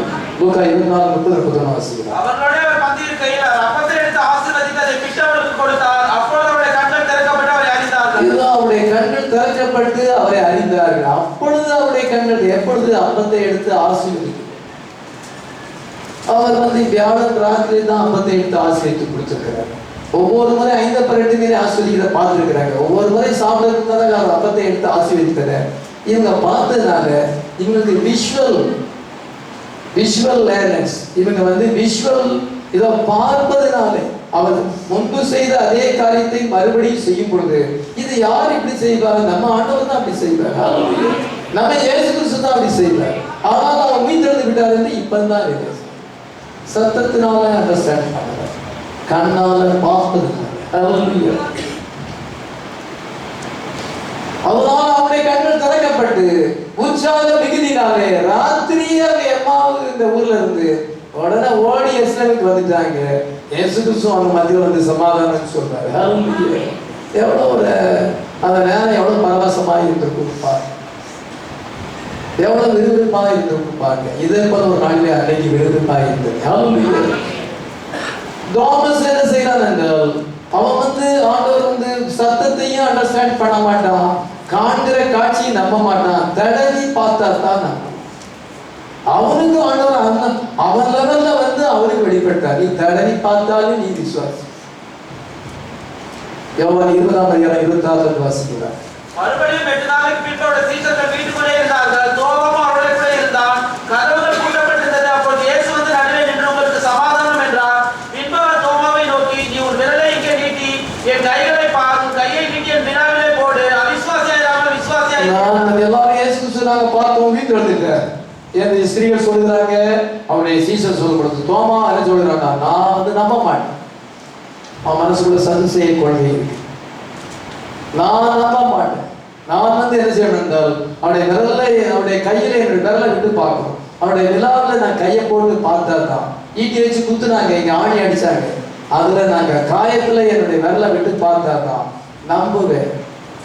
நீங்க ஏதோ பார்த்துருக்கிறீங்க, நான் நம்ப முடியாது. பாருங்க, அவன் வந்து சொன்னாலும் நம்ப மாட்டான், பார்த்தாலும் நம்ப மாட்டான், தடவினா தான் நம்ப. அவன் இயேசு கிறிஸ்துவ மத்தியில வந்து, தோமாதேங்கப்பா உன் விரலை நீட்டி என் கையில, உன்னுடைய கையை நீட்டி என் விழாவில் போ. இப்ப ரெகனைஸ் பண்ணிட்டான். என் தேவனே என்ன, நீ கண்டதால விசுவாசிக்கிற, காணாம விசுவாசிக்கிற பாக்கியவான சொல்றாரு. அந்த தோமா தான் இங்க வந்து பிரசங்கம் பண்ணி இந்த தாமஸ் மோட்ல மரிச்சான். அந்த சேம் டிசைபிள் நம்ம சந்தைக்கு வந்திருக்கிறார். ஆமென். எவ்வளவு பாருங்க, எவ்வளவு உண்மையானது பாருங்க. அதனால ஆண்டவர் ஒவ்வொருத்தருக்கும் எப்படி வெளிப்படுத்தும், அவர் இவங்க இப்படி வெளிப்படுத்தினாதான் இவங்களால அண்டர்ஸ்டாண்ட் பண்ண முடியும்.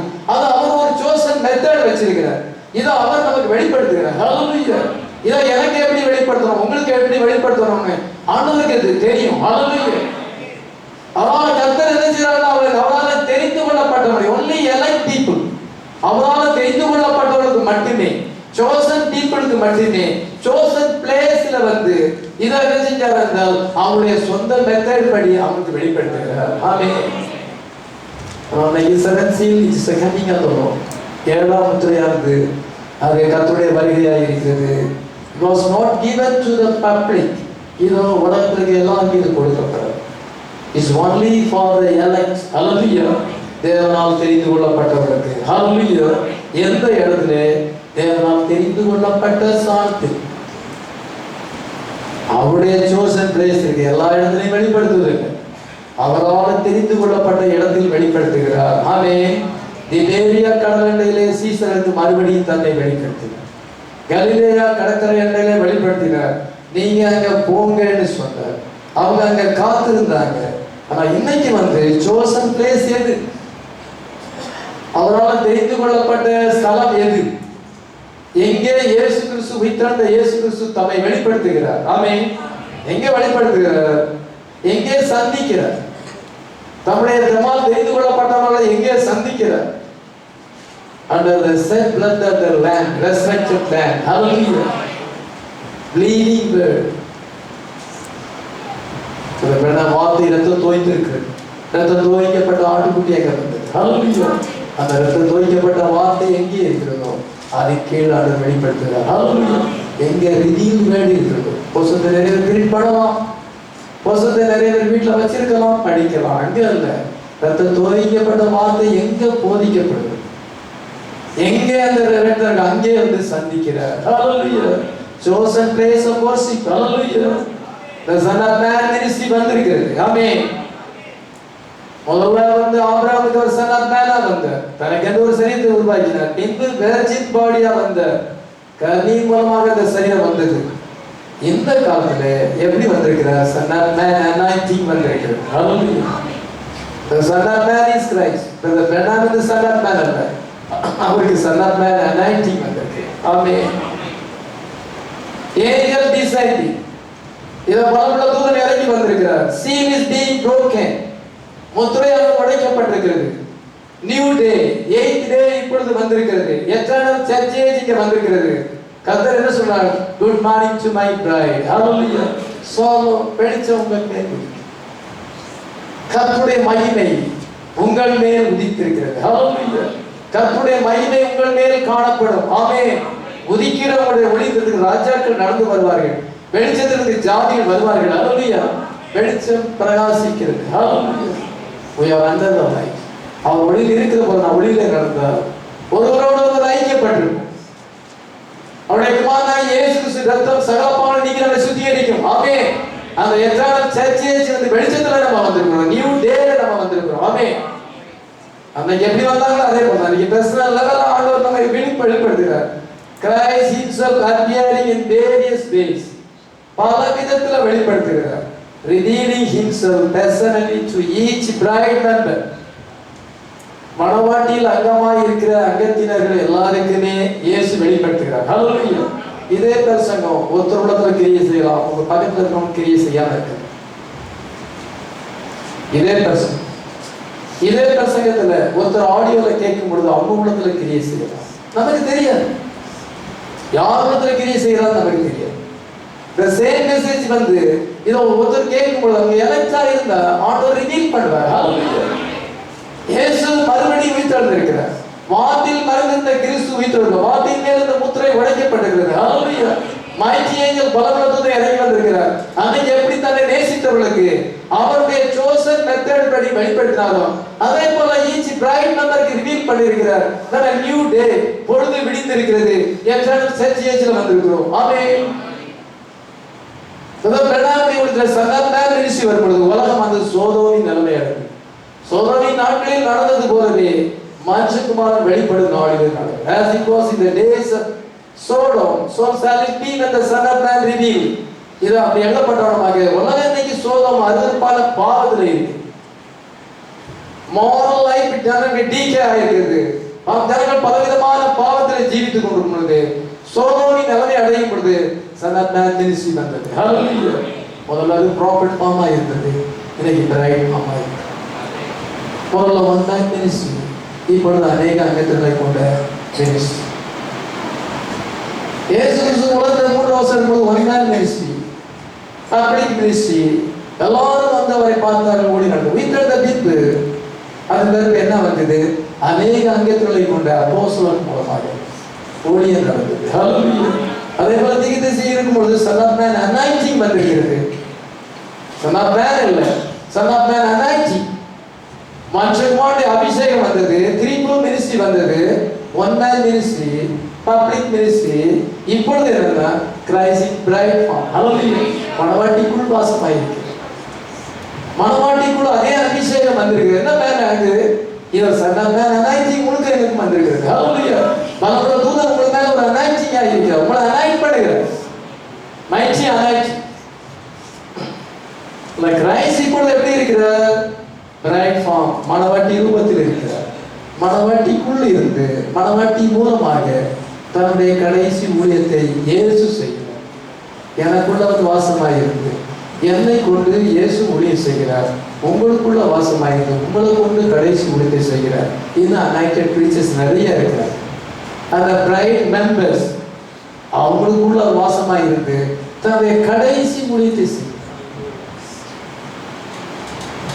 கிறிஸ்து இன்றைக்கு ஊழியம் செய்கிறார். நான் அல்ல, கிறிஸ்து ஊழியம் செய்கிறார். என்னை கொண்டு செய்கிறார், உங்களை கொண்டு செய்கிறார். என்ன அனாயிண்டட் ப்ரீச்சர்ஸ் நிறைய பேர் இருக்கிறாங்க. அந்த அபிஷேகம் பண்ணப்பட்ட தெரிந்து கொள்ளப்பட்ட ஊழியக்காரர் மூலமாக கடைசி ஊழியத்தை செய்கிறார். என்ன சொல்கிறார்? எத்தனை சர்ச்சேஜ்ல வந்திருக்கிறீங்கன்னு காமிக்கிறேன். அனாயிண்டட் ப்ரீச்சர் தான் அதை காமிக்க முடியும், மக்களுக்கு காமிக்க முடியாது. கிறிஸ்து இன்னைக்கு மறுபடியும் ரெசக்டட் ஆயிருக்கிறார். அன்னைக்கு நடந்தது இன்னைக்கு மறுபடியும் நடந்திருக்குது. அனாயிண்டட் ப்ரீச்சர் தான் சொல்ல முடியும், வேற யாரும் சொல்ல முடியாது. All about the same God, same ministry. அன்னைக்கு பிரைட் ஃபார்மா இருந்தது, ஒன் மேன் மினிஸ்ட்ரி, ப்ராஃபட் ஃபார்மா இருந்தது, இன்னைக்கு பிரைட் ஃபார்மா இருக்கு. Same anointing. Hallelujah. Bride coming of Christ, Christ in his bride body. நாம் அவருடைய சரீரமாக இருக்கிறோம். அவர் தலையா இருக்கிறார். தலை வந்து இருக்குது நம்ம பாடி. ஹல்லேலூயா. தலை வந்து பாடியோட ஜாயிண்ட் ஆயிருக்கு. Invisible union. ஹல்லேலூயா. ஒரு நல்ல டைரக்டா இருக்கு. இதுதான் சீக்கிரம். அப்பொழுது எல்லாமே என்ன நடக்கும்? இந்த ஊழியம் எல்லாமே Son of Man ministry, மனுஷகுமாரனுடைய ஊழியம் எப்பொழுதுமே உயிர்த்தெழுதலில் முடிவடையும். அதே போலதான் இந்த ஊழியமும் கடைசியில் உயிர்த்தெழுதலில் அது முடிவடையும். in a resurrection, ஒரு மகத்தான உயிர்த்தெழுதலில் முடிவடைகிறது. இயேசு உயிர்த்தெழுந்த பின்பு என்ன நடந்தது? 53 வெளிப்படுத்த மத்தேயு 27:53 வசனம். அவர் உயிர்த்தெழுந்த பின்பு இவர்கள் கல்லறையை விட்டு புறப்பட்டு பரிசுத்த நகரத்தில் பிரவேசித்த அநேகருக்கு காணப்பட்டார்கள். ஏதோ உயிர்த்தெழுந்த பின்பு பழைய ஏற்பாட்டு பரிசுத்தவான்கள் உயிர்த்தெழுந்து பரிசுத்த நகரத்தில் பிரவேசித்த அநேகருக்கு காணப்பட்டார். ஏர் பேக் இருந்தது. லாஸ் ஏஞ்சல்ஸ் பட்டணம் தண்ணிக்குள்ள போக வேண்டும். சீக்கிரமா அந்த நாள் நெருங்கி கொண்டிருக்கிறது. அங்கே பூமி அதிர்ந்தது. பல தூதர் இறங்கி வந்தால் பூமி அதிர்ந்தது. ரெஸ்டரேஷன் வந்தது. ஹல்லேலூயா. அதே போல அன்னைக்கு ரெஸ்டரேஷன் வந்தது. பின்பு மேல எடுத்துக் கொள்ளப்பட்டாங்க. இயேசு கிறிஸ்துவும் அந்த பழைய ஏற்பாடு பசுத்தான்களும் மேல போயிட்டாங்க. அதே மாதிரி தான் நடக்கும். அவர் பைபிள் பேட்டர்னோடு பொருத்தும் பொழுது டீச்சிங் வந்து கரெக்ட். டீச்சிங் கரெக்ட்னா அது கண்டிப்பா நடக்கும். இப்பொழுது என்ன சொல்லப்பட்டிருக்கிறது? பல தூதர் இறங்கி வந்திருக்கிறார். முத்திரைகள் திறக்கப்பட்டிருக்கிறது. சோசன் பீப்புளுக்கு அவர் ரிவீல் பண்ணுகிறார். சோசன் டே, அவர் சோசன் மெத்தட் படி இதோ சோசன் பிளேஸ்ல அவர் வெளிப்படுத்துகிறார். வெளிப்படுத்தியிருந்தது எட்டர்னல் சேஞ்ச் வந்திருக்கிறது. அது எப்படி முடியும்? ஒரு உயிர்த்தெழுதல். இப்பொழுது நம்ம 7C இருக்கிறோம். கர்த்தர் தாமே ஆரவாரத்தோடு பிரதான தூதருடைய சத்தத்தோடும் தேவ எக்காலத்தில் வானத்தில் இறங்கி வருவார். அப்பொழுது கிறிஸ்துவுக்குள் மரித்தோர் முதலாவது எழுந்திருப்பார். பின்பு உயிரோடு இருக்கிற நாம கர்த்தருக்கு எதிர்கொண்டு போக மேகங்கள் மேல் அவரோடு ஆகாயத்தில் எடுத்துக்கொள்ளப்பட்டு இவ்விதமாக எப்பொழுதும் கர்த்தரோடு கூட இருப்போம். பாருங்க, ரெஸ்டரேஷன். அங்கே முடிவுல ரெஸ்டரேஷன், இங்கேயும் முடிவுல ரெஸ்டரேஷன். அதே காரியம் தான் இங்கே நடக்கும். ரெண்டு கரெக்டா எக்ஸாக்டா நடக்கும். உயிர்த்தெழுதல் இன்னும் நடக்கவில்லை. உயிர்த்தெழுதலை நாம் எதிர்நோக்கியிருக்கிறோம். ஆமென். மரித்து போன பசுத்தவான் 2000 வருஷம் இதோ 7 சபை காலத்தில் மரித்து போன இந்த எலக்ட் பீப்புள் உயிரோடு உயிர்த்தெழுதலுக்காக காத்திருக்காங்க. நீங்க பெர்ஃபெக்ஷன் அடைந்து அவங்க காத்திருக்கிறாங்க. நம்ம பெர்ஃபெக்ஷன் அடையும் பொழுது நம்முடைய பெர்ஃபெக்ஷன் ஆனது அவனுக்கு ரெசர்ஷனை கொண்டு வரும். பிறகு 2 கூட்டத்தாரும் மேலே உனக்கு 15ஆம் அதிகாரம் 51, 52 இதோ உனக்கு ஒரு ரகசியத்தை அறிவிக்கிறேன். நாம் எல்லாரும் நித்திரை அடைவதில்லை. ஆயிரம் கடைசிய காலம் துதிக்கும் பொழுது 7th பற்றி போன வாரத்தில் 7th பற்றி பேசி கடைசிய காலம் துதிக்கும் பொழுது 7ஆம் எக்காலம் துதிக்கும் பொழுது நம்ம எல்லாரும் நினைச்சிருந்தால் இதோ மறுரூபமாக்கப்படுவோம். எக்காலம் துதிக்கப்படும் மரித்தவர் அழிவில்லாமல் எழுதியிருப்பார்கள். நாமும் மறுரூபமாக்கப்படுவோம். பாத்தீங்க, ரெஸ்டரேஷன். அங்கேயே ரெஸ்டரேஷன். இயேசு மட்டும் உயிர்த்தெழுந்தார். பழைய ஏற்பாடு பசுதான் உயிர்த்தெழுந்தார். ஹல்லேலூயா. அதே போலதான் இங்க வாத்தியாந்து ரெஸ்டரேஷன் ஆயிருக்கிறது. ஹல்லேலூயா. அன்னைக்கு வெர்ஜின் பாடி, இன்னைக்கு வேர்டு ரெஸ்டரேஷன் ஆயிருக்கிறது. அது மட்டும் ரெஸ்டரேஷன் ஆகல.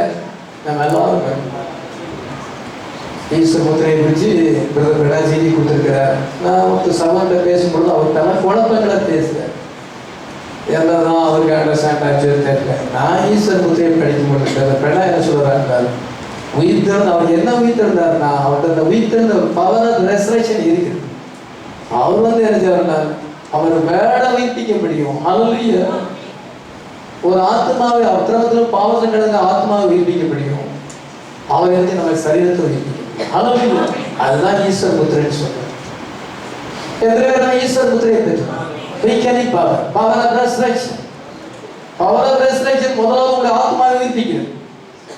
பாவத்துல கிடக்கிற ஆத்மா இனிமே பாவம் செய்ய மாட்டேன், இதோ அது மறைச்சு கிடந்த ஆத்மா இனிமேல் கர்த்தருக்கு ஒப்பு கொடுத்து நல்லா ஆவிக்கிற பிரமாணம். அவங்க அக்கிரமங்களில் பாவங்களில் மறைத்து கிடந்த உங்களை அவர் உயிர்ப்பித்து இது அவரோடு கூட உன்னதங்களில் உட்காரும்படியான அந்த அந்த ஸ்தானத்துக்கு நம்மளை கொண்டு செல்கிறது. ஹல்லேலூயா. உயிர்த்தெழுந்த இயேசு கிறிஸ்து அதை செய்கிறார். இன்னைக்கு உயிர்த்தெழுந்த இயேசு கிறிஸ்து ஒரு ஆத்மாவை உயிர்ப்பிக்கிறார். ஆமென். இரண்டாவதாக இந்த பைபிள் வேர்டை பிலீவ் பண்ணும் பொழுது இது வெறும் டெட் லெட்டர் அல்ல, பிரிண்டட் வேர்ட் அல்ல, மேக்கிங் தி வேர்ட் அலைவ். ஹல்லேலூயா. இந்த வார்த்தையை அவர் ஜீவிக்க செய்கிறார். ஹல்லேலூயா. அது நிறைவேற்றுகிறார் உங்க வாழ்க்கையில. நான் இந்த வார்த்தை விசுவாசத்தை நிறைவேறிட்டு இயேசு உயிர்த்தெழுந்த இயேசு கிறிஸ்து இந்த வாக்குத்தத்தங்களை உயிர்ப்பிக்க வல்லவராய் இருக்கிறார். ஆமென். ஒரு நாளில் என்ன அந்த சாதி பேர் அந்த சரீரத்தை உயிர்ப்பிக்கிறார். உங்களுக்குள்ள அந்த ஹோலி கோஸ்ட் இருக்கும். அந்த இயேசுவை மரித்தோருக்கு நிலைத்திருந்தார். உங்களுக்குள்ளே வாசமாய் இருந்தால் சாமிக்கியமான ஒரு சரீரங்களை உயிர்ப்பிப்பார். ஆமென். இந்த பாடியை உயிர்ப்பிப்பார். அந்த மறுரூபப்படுத்தும் வல்லமை, அந்த குயிக்கரி பவர், உயிர்ப்பிக்கும் வல்லமை இந்த பாடி. அதுக்காக தான் இயேசு கிறிஸ்து உயிர்த்தார். 3 காரணம். நம்முடைய ஆத்மா உயிர்ப்பிக்கப்பட்டிருக்கிறது. ஆண்டவர் நம்ம பிலீவ் பண்ணுகிற Bible, read the Bible and pray. நம்ம வார்த்தையை படிக்கும் பொழுது அந்த வார்த்தையை நம்ம வாழ்க்கையில உயிர்ப்பிக்கிறார். ஒவ்வொரு வாக்குத்தத்தங்களையும் உயிர்ப்பிக்கிறார். கடைசியா நம்முடைய பாடியை உயிர்ப்பித்தார். இயேசு சேவைத்திருந்தார். 3 purpose. அதற்காக அவர் உயிர்த்தெழுந்தார். அதுதான் ஈஸ்டர் முத்திரை, ஈஸ்டர் சீல். நம்மளால் சொல்லிக்கிறோம்.